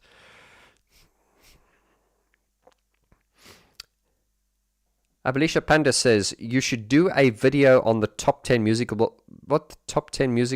moments from Depeche Mode. Yes, well, the thing is, this is, and that's a great suggestion, and this is exactly why I started that second YouTube channel, was because I can do things like that on that YouTube channel. And I think because, as I said a while ago, I did a video on ABBA. I mean, people find it funny because they think I'm all about Depeche Mode, but I do have a very wide taste in music, and I know I did a couple of videos on ABBA, and then I had people joining my channel because I did videos on ABBA. And then someone messaged me once and they said, when are you going to do more videos on ABBA? Is this all about Depeche Mode? So hence the reason I've started the hub. So please go and join the hub, and this way we can keep everyone happy. Okay, so you've been to see the shows in Happiest Girl. If you've been to see any of the Memento Mori shows, just let us know. And of course, if you're here, if you've been to any of the Mesh shows as well, let me know as well. And if you've got any questions, we'll keep the conversation going. If you want to make any shout-outs, then do let me know. I need another sip now. To young Brian, love you, my friend in heaven.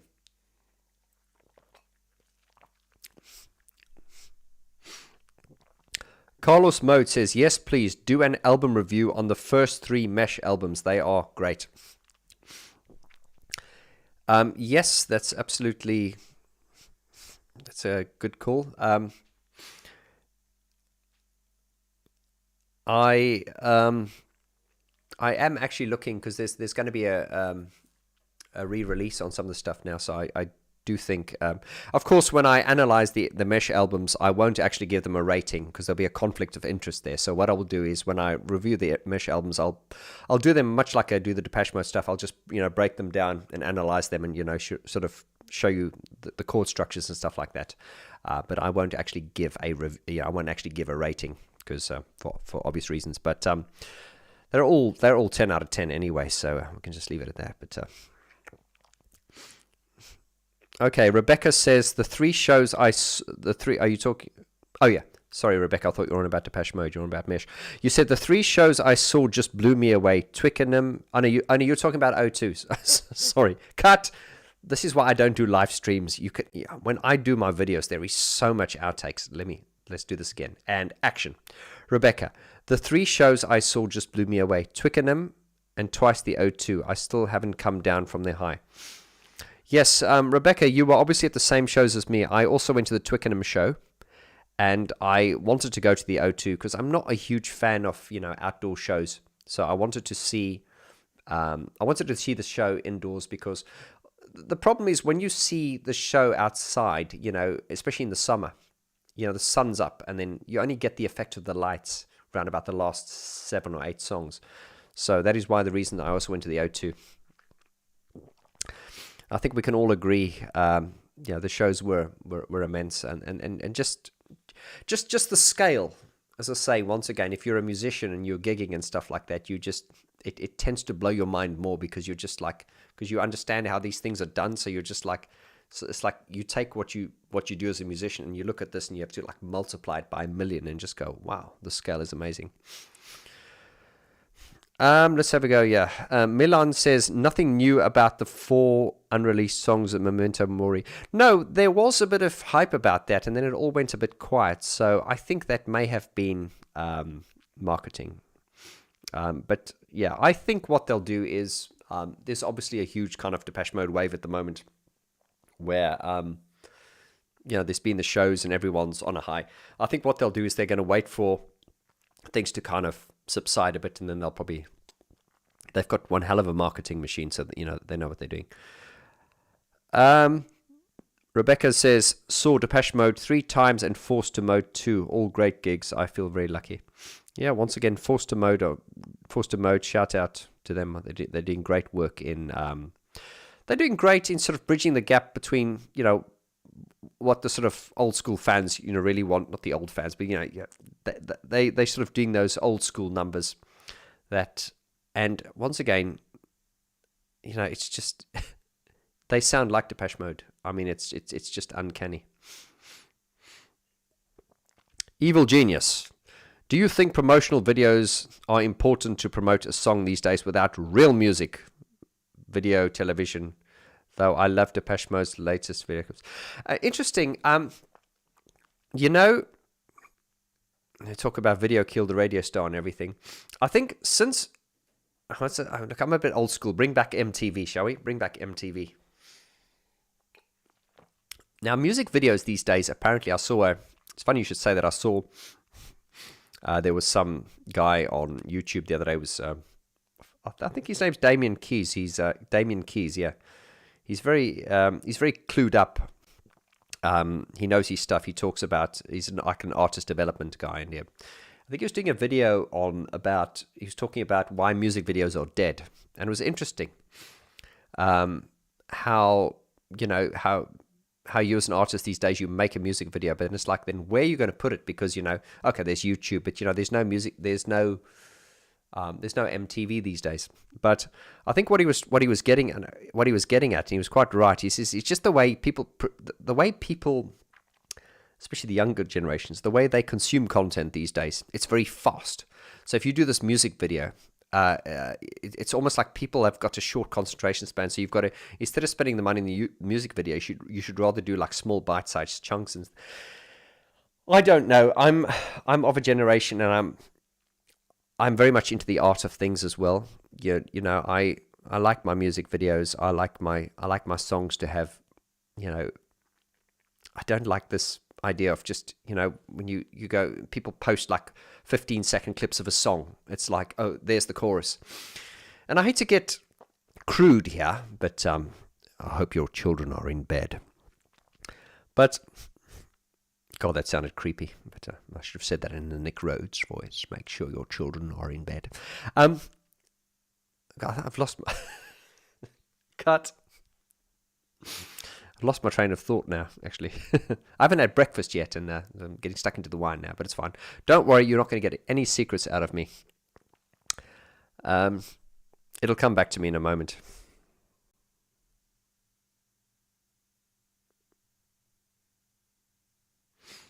It pains me to realize Shake the Disease is not as culturally relevant as How Soon is now, comfortably.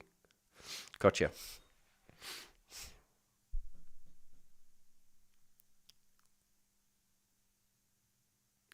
Live fast, die young. Angela, I'm glad you're still here. Angela said she was going to leave about 2 hours ago, and she's still here. God, how long have I been on? Tell me when I should go.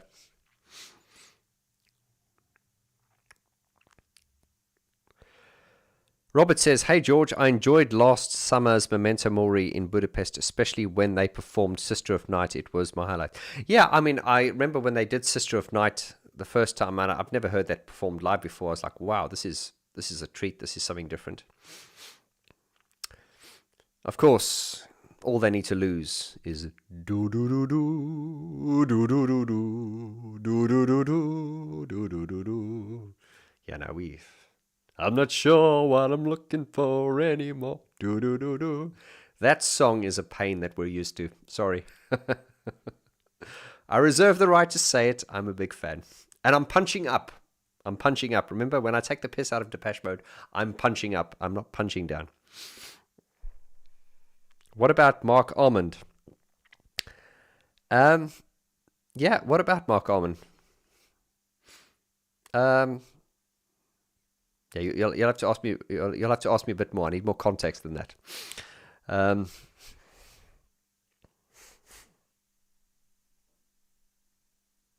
Okay, so I was just coming back. I do this on purpose, just to create attention, or just to keep your attention. But then maybe I'll lose some of you. Now, but the whole music video things, it's just like, you know, the music, the way things are done these days. Things move very, very fast. And there's this whole need to grab attention and, you know, keep people's attention. And it's quite sad, though, because I think when you're posting a 15-second snippet of a song, there is no context. There is no context.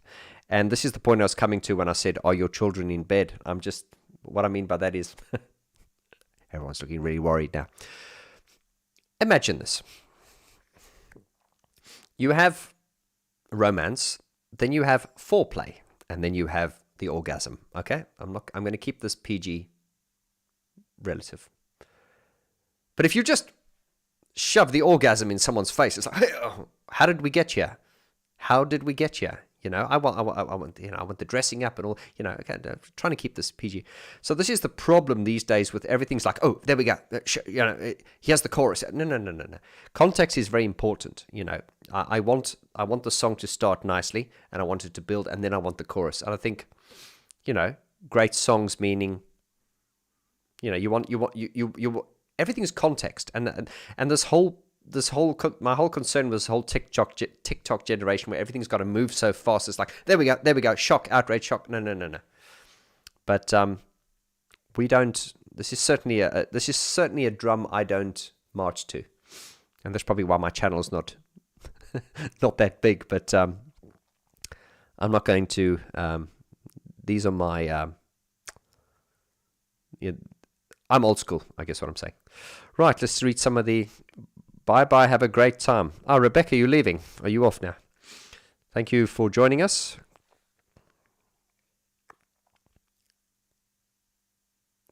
Carla says she's off to see Empathy Test. That's right, Empathy Test performing tonight at the Garage in London. Carla, send my love to Jan. Give him a pinch on the bottom for me. Tell him I say hi. It says, yeah, I think the boys should do the Best of Depeche Mode tour for a singles tour. You see, they'll never ever do that. They'll never do that. They're very adamant in doing, you know, current and new stuff.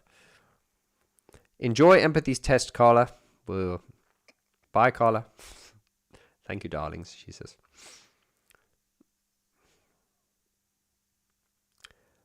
Moita Lee says, I want what? You want a little romance. There we go. It's all about that. It's all about context. Good things take time. Carlos Mode said, I would ask Dave and Martin why you don't play more old favorite songs from your first albums on your live shows. At least give me one or two.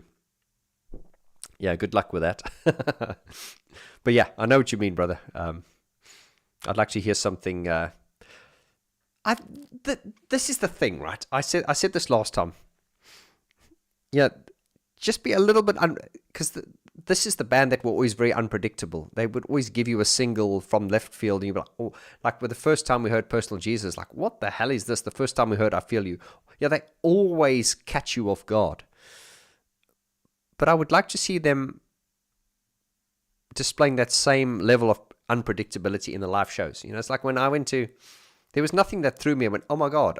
Everything was like, okay, yeah, there's that one, there's one. It would have been great if they did something like Fly on the Windscreen or, just come on. Just keep us guessing. Rebecca says, no, Carla is leaving. Don't worry, Carla will be back. She's going to go see Empathy Test. Angela says, Dave, answer. We perform Just Can't Get Enough. Yeah. We've had enough of Just Can't Get Enough. But I tell you what, it's still better than do-do-do-do, do-do-do-do, do-do-do-do, do-do-do-do. Sean says, Vaughn, what do you think about musicians like Trent Reznor and Atticus Ross scoring films? Yes. Sean, if you go and watch the interview I did with Aid Fenton recently, Aid has just done a music score for a boxing movie called In the Presence of Kings, and you should check that out. We actually spoke about Trent Reznor and Atticus on that. Rebecca says, I would love to hear Depeche Mode play Broken live. DJ Tobin says, are you familiar with the band Division? You are touring with Mesh, so I think you should hear a lot of Division. Yes, DJ Tobin, I am familiar with Division, yes.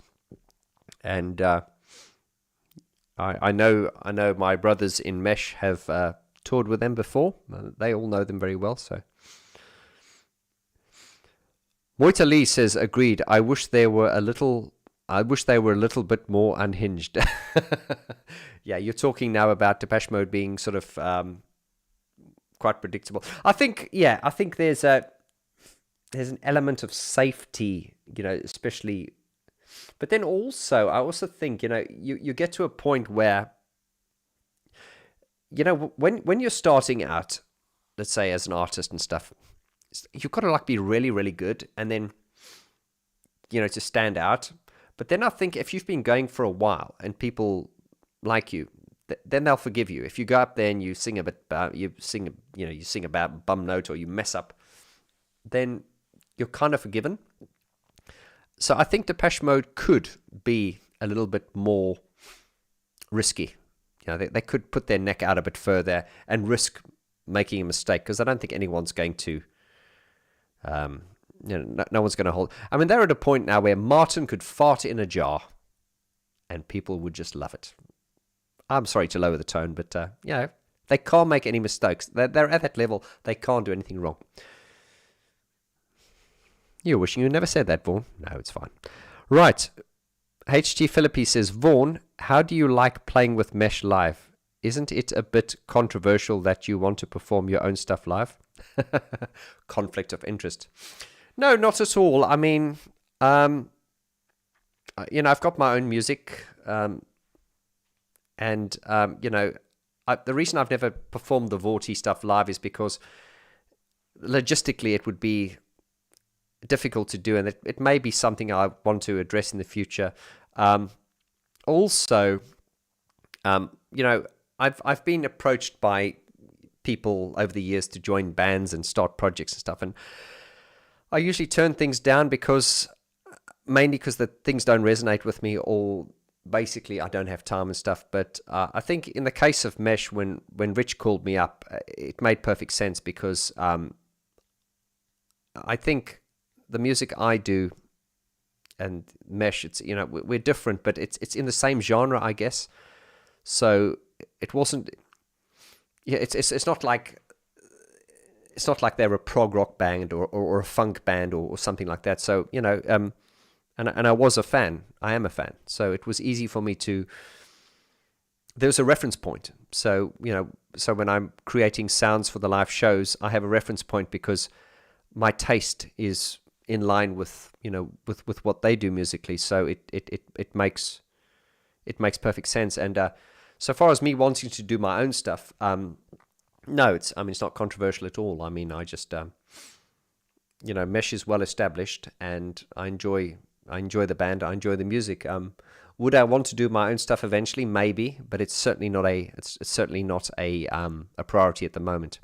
I have said that you know, when we perform with Mesh, it's a very high level. You know, it's projections and full production. It's very very high level with crew and everything.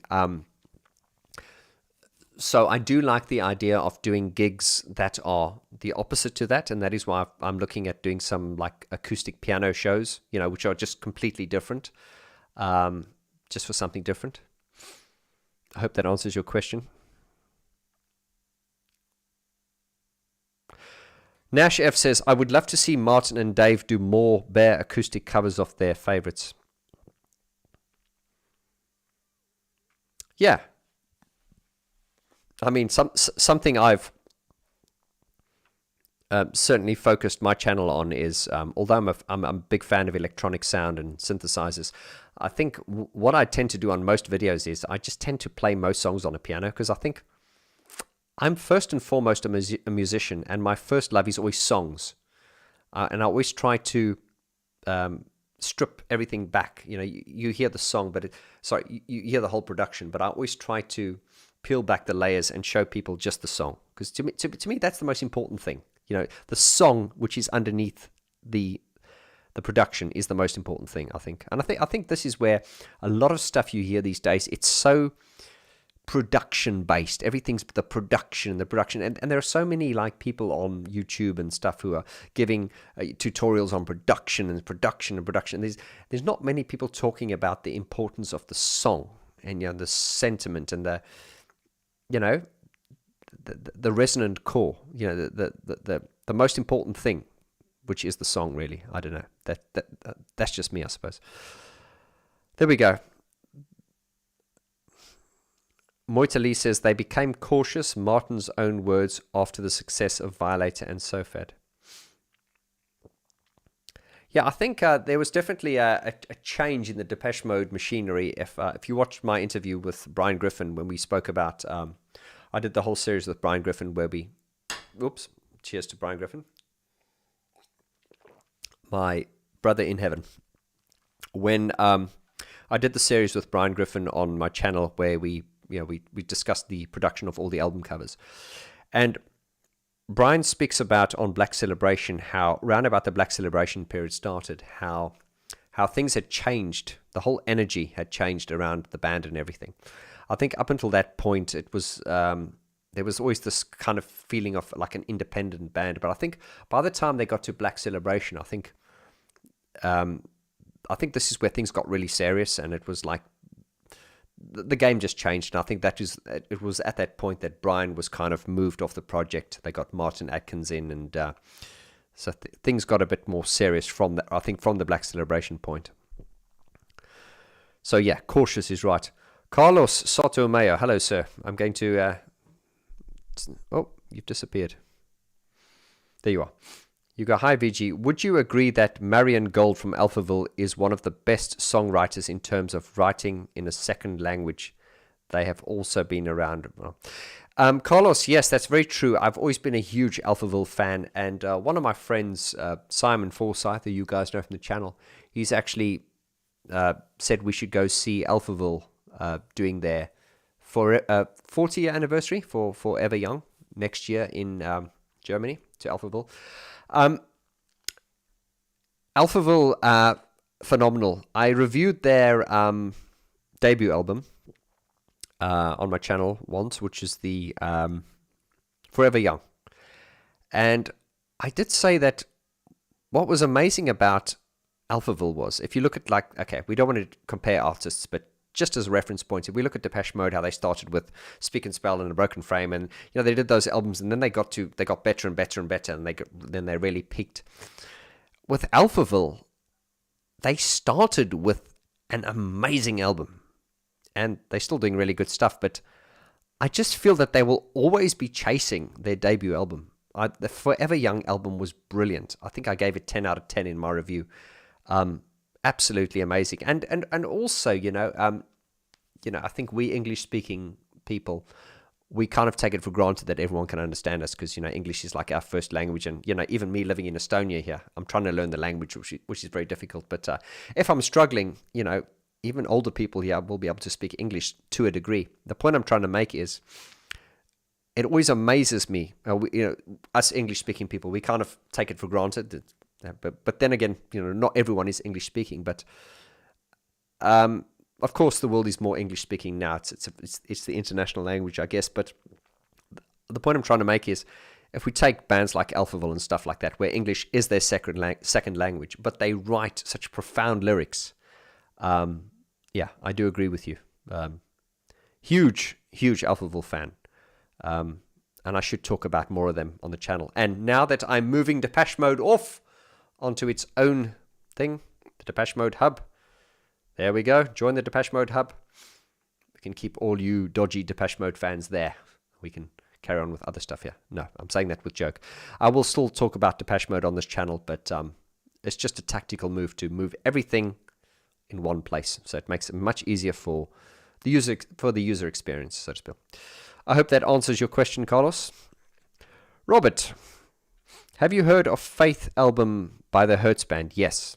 It sounds so mixed with 90s Depeche Mode and Aha with atmospheric emotions. Now, this is interesting now because Hertz is another one which is, it's very, I don't want to say underrated, but it's very good. It's also one of those bands that they're always there, but they never sort of elevated to like the levels of Depeche Mode and stuff like that. But I should actually get them for an interview sometime. Actually, I do like what they do. But yeah, you're right. It's your reference points there: 90s Depeche Mode and Aha with atmospheric emotions. Yeah, very good vocalist, good songs as well. Okay, Evil Genius. Before you go on tour with Mesh, how often do you rehearse? And is it the whole show? And can it compare? Okay, I'm going to read this again. Evil Genius says, before you go on tour with Mesh, how often do you rehearse? And is it the whole show? And can this compare to Depeche Mode? Well, it's better than Depeche Mode, of course. No, I'm joking. Fletch. I don't understand the second part of your question. Can it compare to Depeche Mode? I know. I think I know what you're saying. Do we? Yeah, we obviously rehearse. Now, the way we rehearse is, I think like a lot of modern collaborations, we don't actually get together in a room and rehearse. I think it's kind of accepted these days, well, that we do use backing tracks, like Depeche Mode and Division and all the bands in our genre. So we all have the backing tracks, and I have my keyboard parts. Rich has his keyboard parts. And we just practice. And then, of course, Sean, our drummer, he will drum. I will practice my parts here. Richard will practice his parts. Mark practices his parts. And, of course, I think with this type of music, you can do that, obviously. I mean, if you're a live band, let's say like a prog rock band where, everything's to do. I think with a band like this, everything is... Obviously, you have a click track, and there is an element of we're playing alongside a backing track, as do bands like Depeche Mode and Pet Shop Boys and all those types of bands. So yeah, and it's because of that we basically just need to rehearse our parts to the backing track, and when we go live, that's. I hope that answers your question. Something that has been requested by some of the geeks in this community was if we could please do a stage walk, when we do our next show. And I've spoken to Richard and to Mark, and that is something we're looking at with the Berlin show, the sold out Berlin show. Once all the keyboards and everything are set up, we'll, time permitting, of course, we'll see. I do want to do a little geek talk special where we just go around, and I'll do an in-depth, stand with Richard at his keyboard, show you what he does. I'll show you what I do. Probably look at the lighting, because we've got a very, very good lighting engineer as well, Pete, who's been doing lighting for over 20 years. He's got a very, very, very, very good system.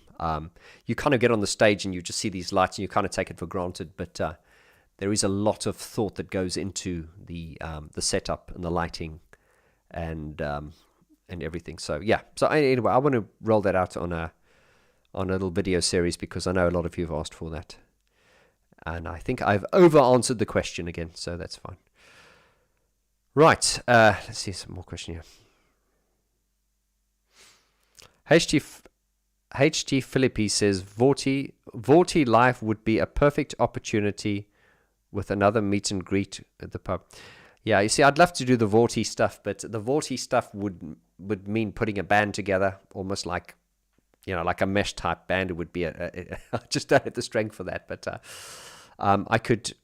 Maybe one day. It's just not a priority at the moment, but I'm very grateful that you like my music enough for you to say that. It means a lot to me, so thank you, and I toast you.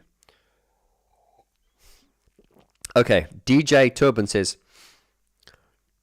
are there any plans for Mesh to come to Toronto, Canada this year? Would you have any info for us on that? Oh, I don't know. I think Richard's still on the chat. Maybe he can pop up and answer that. I know, there is a lot of, there are a lot of like serious fans all over the world. I know Argentina is a huge one as well. I know Mesh did tour America many years ago, and there's some interesting videos online which I think I might want to take footage off and do a YouTube video on. That'll be quite interesting. But once again, it's touring is it's a wonderful thing. I think I'm so grateful to be a part of this, because it to me, this is what it's all about. It's not about sitting in the room. It's not about sitting in a studio making music, although that is a part of it. Because I think the big thing is about reaching out, and I think seeing people in a stage, and and seeing them singing your songs, and then meeting you and seeing the happiness that your songs give them, that your songs give them. I think that's what being an artist is all about. If you take music back to its origins, it was always about making people happy. So performing live is important. So far as I think the reason Mesh performed Germany a lot is because there's obviously been I think for logistical reasons, Germany's very close to the UK, of course, but Germany has really embraced the music as well, as have other places. But I think if you are to take this on the road to, let's say, America, Canada, and things like that, a lot of shows need to be done. Now, I have no doubt that there is the demand for the band. I just obviously can't. Obviously, it's not my place to make those decisions. Of course, it's easy for me to jump up in the background and go, "Yeah, let's do it." But yeah, I have seen this a lot. There's a lot of love for the band all over the world, and I mean, if I had my way, I'd be like, yeah, let's do it. But of course, there's a lot more to it than that. I hope that answers your question. Angela, are you still here? It's good to have you here, Angela, still. Angela Aberdeen says, that's why I was so surprised to not find any instrumentals in your 10 best songs. You're talking about my 10 best songs of Depeche Mode. Yes, I mean, if we segue onto instrumentals quickly, Depeche Mode did that song, Nothing to Fear, from A Broken Frame album. It's an amazing piece of music. I mean, I've done that. If you look at my channel, I've stripped it down onto piano just compositionally, it's brilliant. It is absolutely brilliant. But yes, maybe I should do a video on my top 5 instrumentals as well.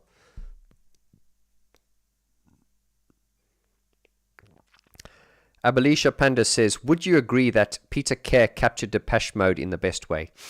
Absolutely. And if you go onto my hub or in the channel here, you can find interviews I did with Peter Kerr. Peter Kerr, obviously, he was the music video director for It's Called a Heart, Shake the Disease, and Stripped.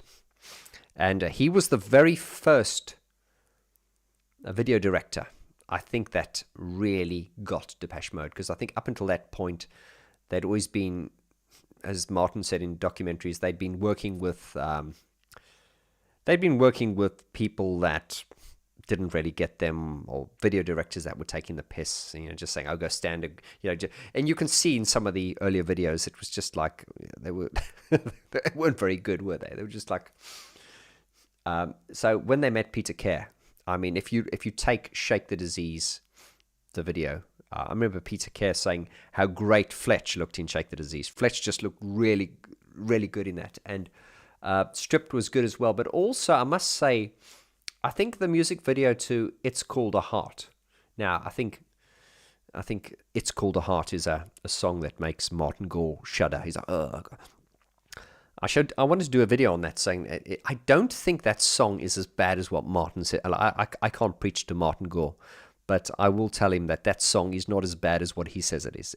It really isn't. And also the music video to "It's Called a Heart," I think the band look amazing in it. The cinematography is amazing. It's just really, really well done. And I don't think the song is as bad as what the band think it is. I think they're quite embarrassed about it.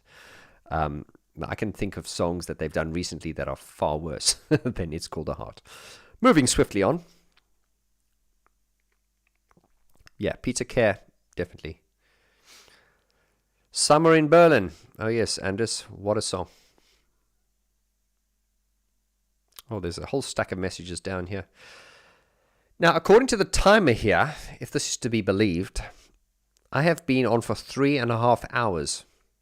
I still haven't had breakfast yet. That's fine. I'm on my second glass of wine. But this is all good. I need to give support. I need to give respect back to the community, to all of you who support me so much. Evil Genius, thanks for the answer and cheers to you. You're welcome, Evil Genius. Anders Larsen says, did Rich get his keyboard sold at the last gig? Oh, yes, he did indeed. Rich has, his keyboard. We used Mesh have always used, well, not always, but from about 2006, 2007, they used the CME, the U76 keyboards.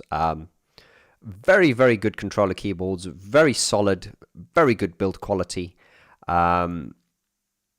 There's just nothing on the market that can really replace those at the moment.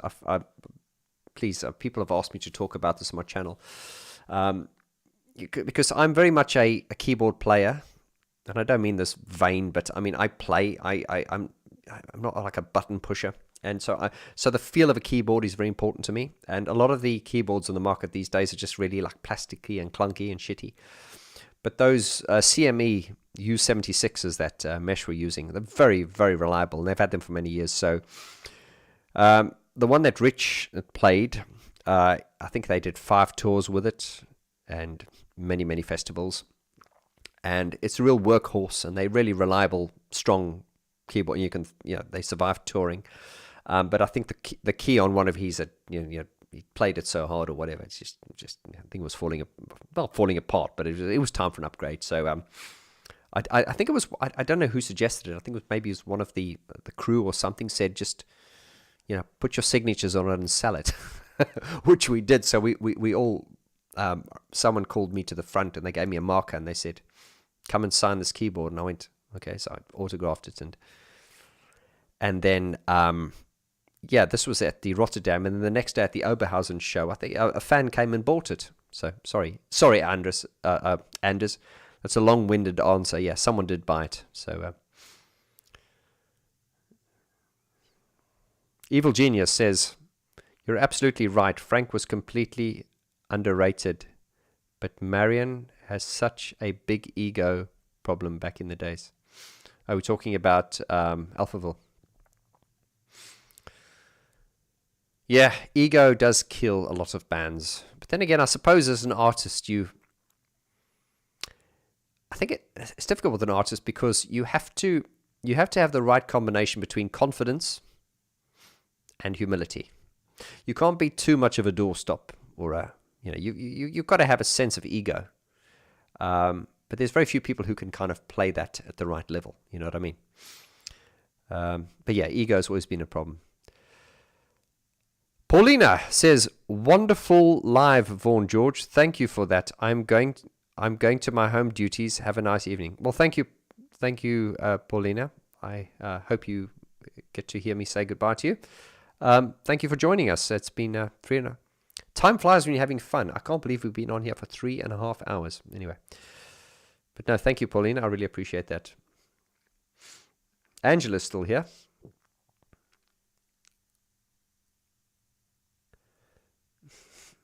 Okay, here we go.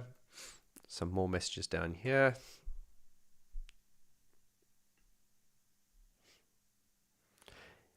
One Caress has to be the best orchestra. Yeah, One Caress from Depeche Mode.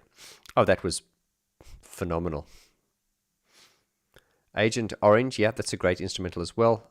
I absolutely love the much relieved It's Called a Heart.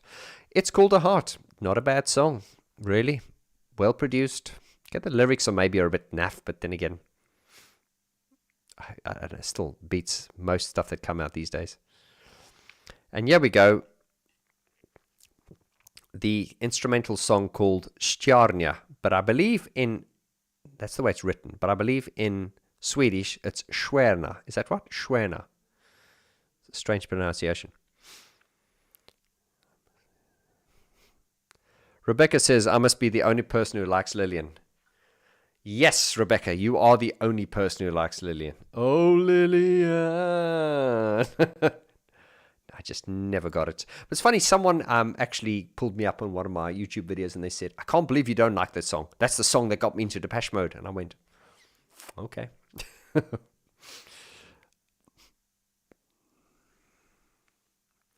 DJ Talbot says, if you don't mind sharing why you moved from UK to Estonia. Well, I'm on the run and I'm in exile. That's why. Nothing sinister, DJ Tobin. Just my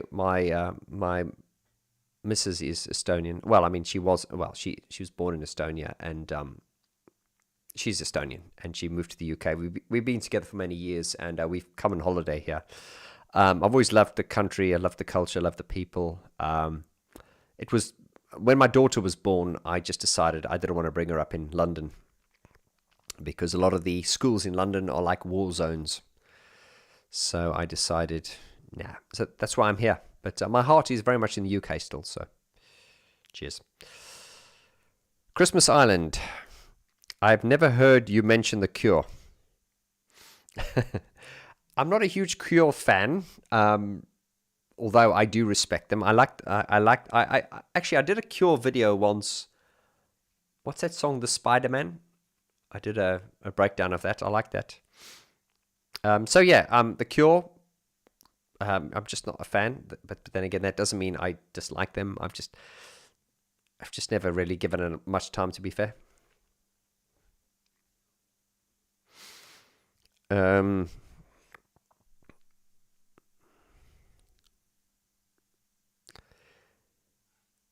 Dick. Oh, wait, 1 second. I'm starting to put two and two together here. There's a code coming here quickly. Oh no, never mind me. Sorry, I've always got so much popping up on the screen here. Hey Vaughn, late to the party. How are you, my friend? DMK75. I'm very well, thank you.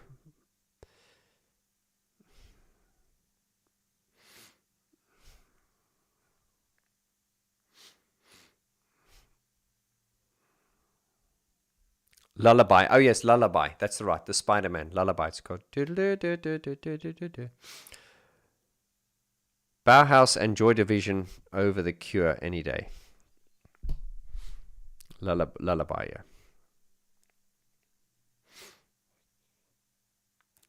Oh yes. Hello Vaughn. Remember our chat I programmed for The Cure?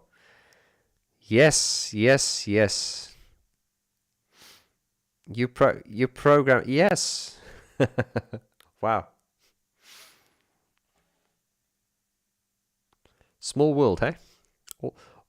All the famous people are on here tonight. Welcome. The Cure Lullaby. Yes, that's right. Angela is still here. Absolutely. I like it when I do these streams and people go, oh, I'm leaving, and then 3 hours later they're still here. That's wonderful. I think the record last time was the live stream. I also popped up and I said I was going to do a half an hour. And I think we did 4 hours. I think we're coming up to 3 hours and 40 minutes now. So this is what I do. I kind of disappear and you don't see any videos from me for months. And then I just pop up and do a 4-hour live stream again. Try and make up for it. Beg for forgiveness. Yes, Darren, how are you? There we go. Yay. You with your fancy code name. How was I supposed to know it was you? Hope you're well. Yes, I enjoyed the interview that time. I remember you're the man with all the sounds. Yes. It's good to hear from you, brother. I hope you're well.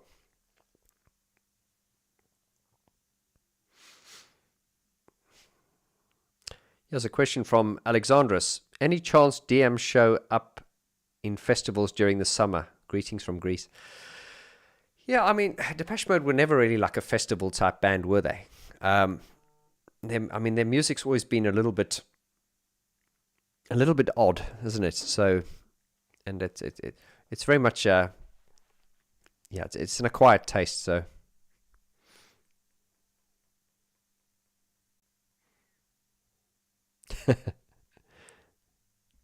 RevNet 101 says you left for tea and you came back and we're still here. Yeah, we're doing a marathon here. Yeah. Hello, Darren. Yes, good to see you again too, brother. Peter says, fun fact, it takes 2 minutes and 40 seconds till singing starts on The Cure's Disintegration album. Well done. Oh, I tell you, I mean, the levels of geekiness I encounter in this channel are amazing. I just love it. It's like also with the Depeche Mode stuff, I've realized this as well, is that there is nothing that is too insignificant for the fans. They want to know every single detail. Star Cradle says, Angela is still here. Could be a B-side to Caroline's Monkey. Sorry, just being silly.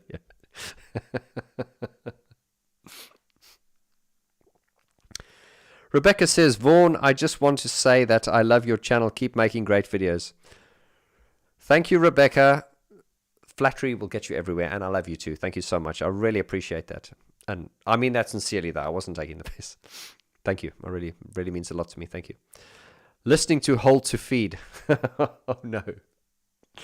Rizla, you're trolling now. Hold to Feed. Did you watch my video on the worst 10 Depeche Mode songs? I think, yeah, Hold to Feed was the one I rated as the worst Depeche Mode song ever. That and the music video, oh my God. And they're like tonguing each other. It's awful. Just goes to show you can never stop talking about music. Yes, you are absolutely right.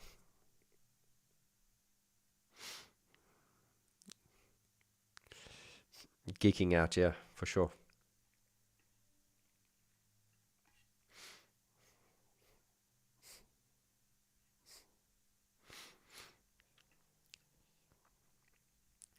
Okay, let's have a go.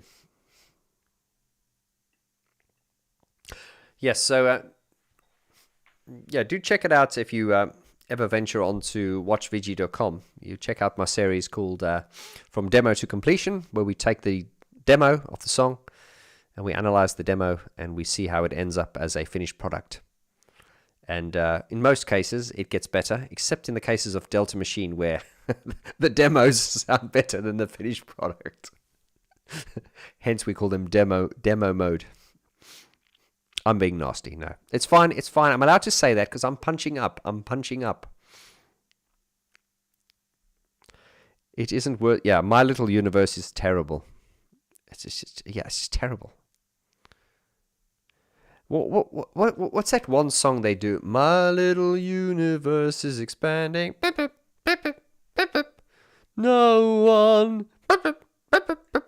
I was so angry when I heard that song. Yeah, I think that's on my worst 10 rated Depeche Mode songs, and it's like, I don't mind that song exists, but the problem I have is you can't release an album every 4 years and tell me that is worthy of an album of 12 tracks. No, I'm sorry. No, if you want to release it as an obscure track, that's fine.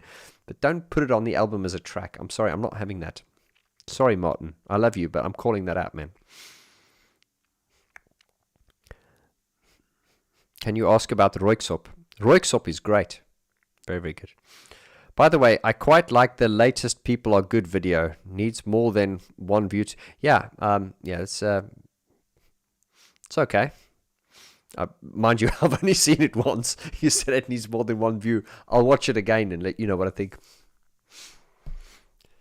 DMK says, I think Disintegration's intro was long because it took about 3 hours for the wind chimes.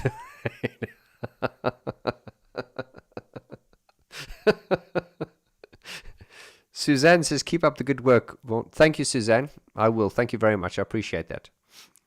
Rizzler says the demo is better. It was number 2. There we go. My Little Universe, as well as Slow, should be sung by Martin. Yeah, I think My Little Universe should just not actually exist. It's a terrible song. I'm sorry. You don't write songs like Walking in My Shoes, Shake the Disease, and then write a song like My Little Universe. It just doesn't work. Not in this universe. I'm sorry. I love you, Martin, but I'm punching up, so that's fine. Mortally says, I did comment some stuff on your top least favorite shows. If you ever get to it, I'd like to know what you think about what I said there. Don't want to repeat myself here. Oh, really? That's fine. I don't mind a private message. That's fun. I've spammed People Are Good. It's good. DMK75, or Darren, says, did Martin sing most of the demos on Delta Machine? I don't know. Well, maybe he did if he wrote most of the songs, didn't he?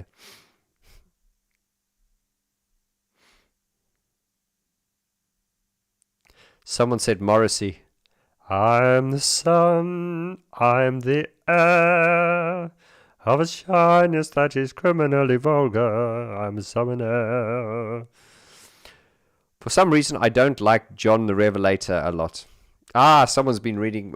You watched my YouTube video. I'm not a fan of it either. And they always put that on the live shows. It's not a bad song, once again. But yeah, I'm just not huge on it.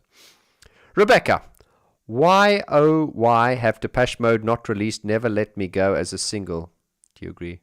Never. Oh, yeah. I can't say I'm... Yeah, that's quite a good one, actually. Never let me go. Yeah, you're right. There we go. Carlos Sotomayor says, Dear VG... Oh, Mr. VG. Do you think that Camouflage are the band that are musically and lyrically closest to Depeche Mode? If you listen to the song, The Pleasure Remains, it is musically similar to Enjoy the Silence. Yeah, I think so. You might right say that, and Carlos. And it's just an interesting shout out. When we did our last show in Germany on Sunday, our sound tech is a German gentleman called Michael, and he while he was setting up, he was talking to me about Camouflage, and he said he actually does the tours for Camouflage. Then I said, oh, I felt really, oh my God. Yeah. But then again, I was playing in Mesh, so I thought, oh, okay, well, obviously we're on the level now. So, I do think, and I could be wrong, but I do think, like, if you listen to Camouflage, the first time I heard it, like that song, The Great Commandment, I do think it was a little bit sort of like Depeche Mode influenced. I do think that was, because Depeche Mode had such a huge influence. I still do.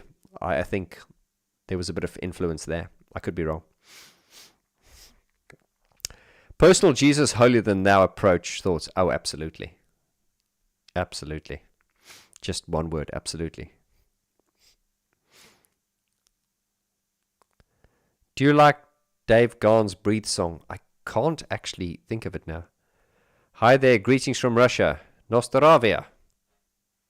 Cheers, brother. Depeche Mode has been connecting people around the world since 1981. No boundaries to music. You are absolutely right, brother. There are no boundaries to music.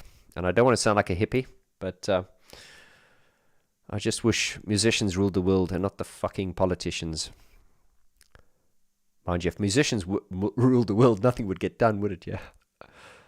I don't like John the Revelator either. Okay, Rebecca, let's just start our I hate John the Revelator. Let's start a Facebook group. Tony Tone, many thanks, Vaughn. You're welcome, Tony Tone. Evil Genius, Vaughn, heaven knows that you're heaven knows I'm miserable now. I'm just joking. Morrissey. Star Cradle, I cannot abide John the Revelator. There's quite a bit of a anti John the Revelator appreciation society going on here. Yeah, there was a bit of pushback last night on my video yesterday. People were like, it's a great song. It's a great song. I'm like, okay. I always say this when I do my videos is, guys, I'm just giving you my opinion. Don't get offended. Some people get really offended when I don't like certain things. It's like, yeah. But yeah, I don't like John the Revelator. I cannot. Never Let Me Go is the kind of melancholy that doesn't make you sad. It just makes you want to scream and enjoy that much. So much reminds you. Yeah. I know what you're trying. It's like, yeah, it's when you're a feeling of melancholy and depression, but you feel angry and empowered at the same time. I know exactly what you mean. Sorry, but I hate Suffer Well. Just hang on. Suffer Well's okay though, I think. World in My Eyes is still a killer track. Test all my studio speakers with that song. Yes. You're not the first one, Darren. I someone else did tell me as well, whenever the World in My Eyes is kind of like his default track for anything. I don't really get why My Cosmos Is Mine and My Favorite Stranger were picked as singles over Never Let Me Go and Soul With Me. That's a very, very good, very true. Maybe they just did it to be controversial. Because remember, once again, this is a band that can't put a foot wrong. They can stick their neck out and be risky, and they're not going to lose anything. Personal Jesus Acoustic. Oh, yeah.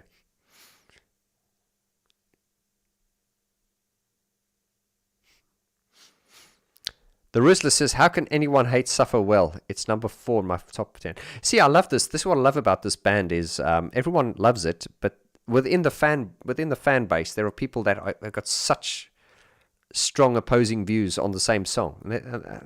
And that's a good thing. That's a very, very good thing. Except for Caroline's Monkey, though. I don't think anyone likes that song.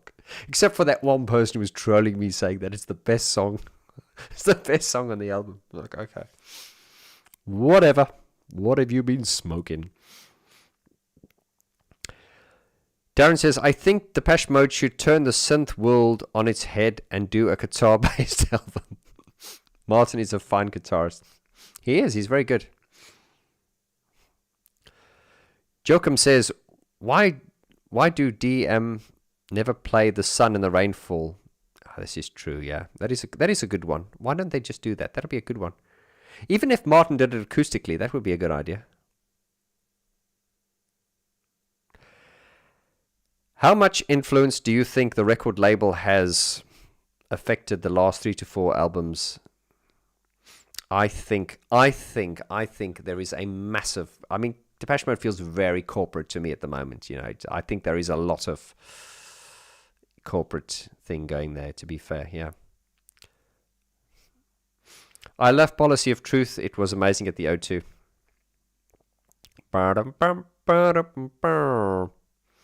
Except for the fact that Policy of Truth has 2 snares in it, and they didn't change the snare sound throughout the song.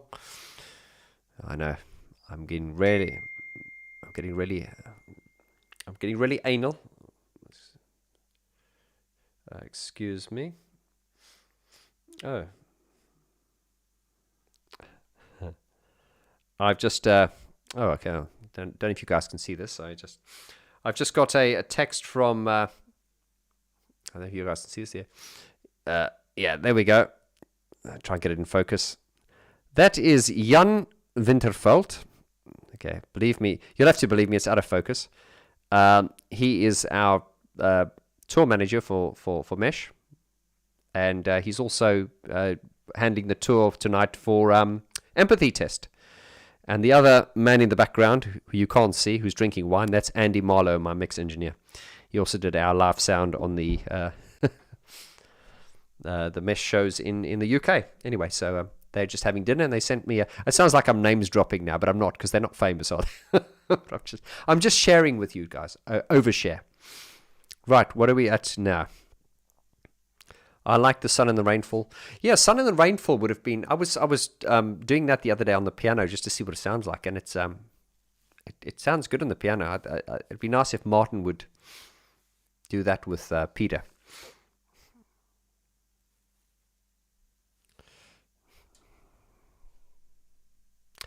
I'd like to see your actual thoughts on wrong. Wrong.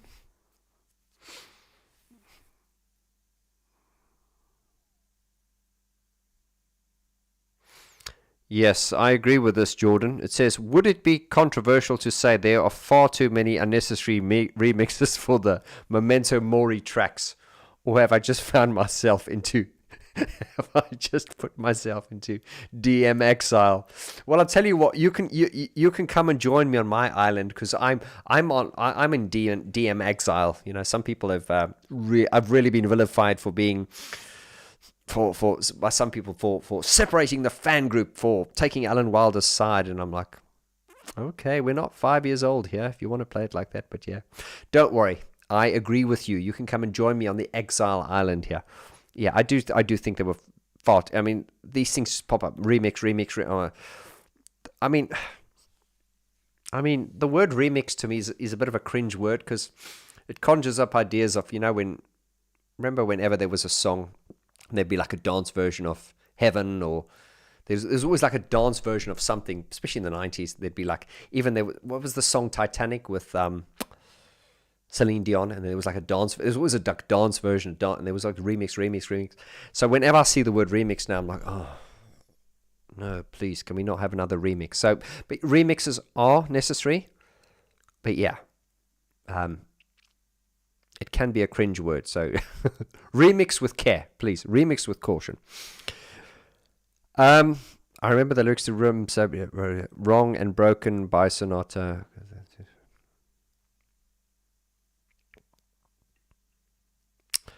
Okay, guys, we're coming up to the 4-hour mark now, so I think I'm going to have to...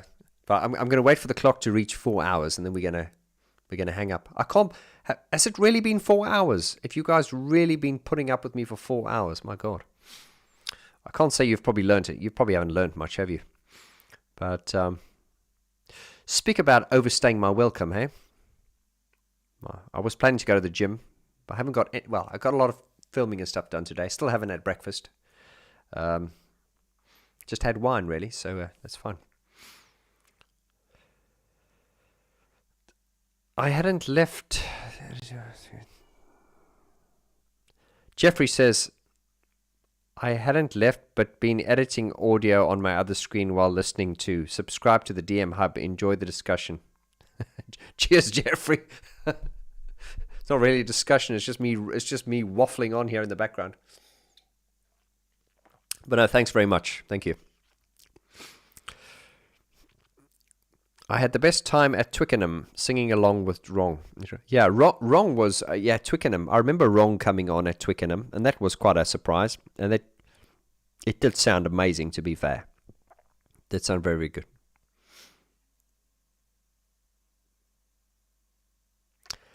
Just chatting is lovely. Don't chastise yourself for having a good time. Thank you. Thank you very much. I always feel this need to behave myself. Yeah. Thank you.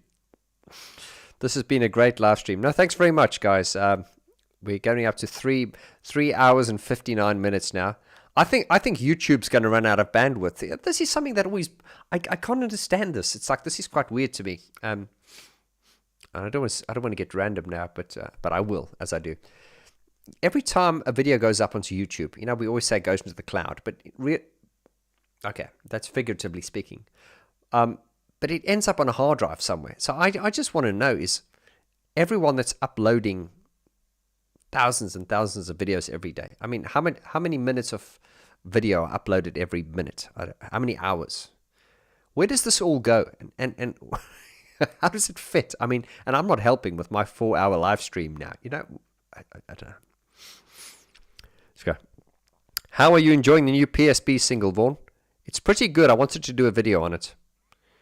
Yeah, and then I agree up the top there, Dominatrix is the best remixer.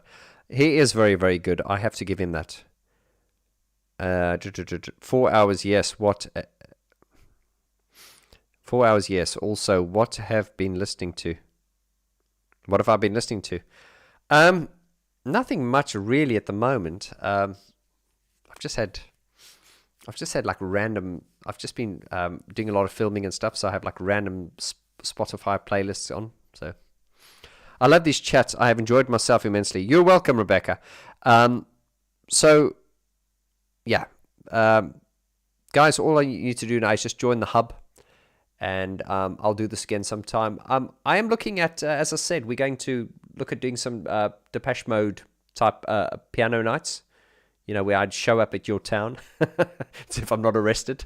I'll show up at your town with a bottle of wine, and we do like a piano night where we, sing songs from Depeche Mode and stuff like that. That'd be quite easy to do because it doesn't take much planning. It doesn't take much. It's not like a mesh show where we, you need all that equipment and stuff. It's just me with the piano and reaching out with you guys. We can all hang out.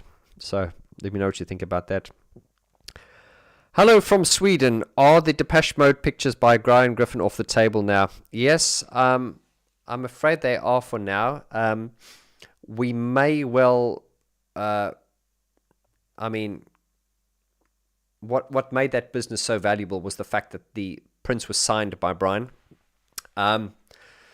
So we may look at bringing it back as some kind of not remembrance, but kind of like, where they'll be like stamped with his signature, with like a almost like a memorial of Brian kind of thing. But of course, this is all dependent on his estate and what his family want to do. I'm not going to push for it. I know some people have also been asking me to do a second pressing of the Mode book.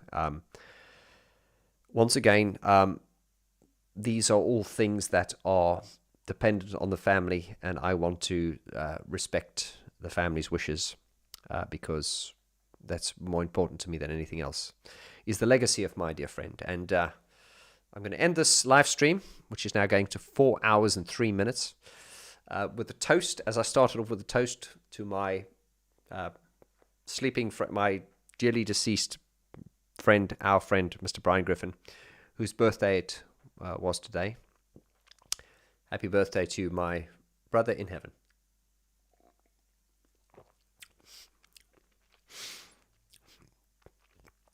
Okay, and there's another question. Yeah, any plans for South America? Once again, whether it's for me or for Mesh, I think I can't speak on behalf of Mesh, but I think what they would say is we would love to do it all, but it all depends on demand, finances, and all these kinds of things. But yeah.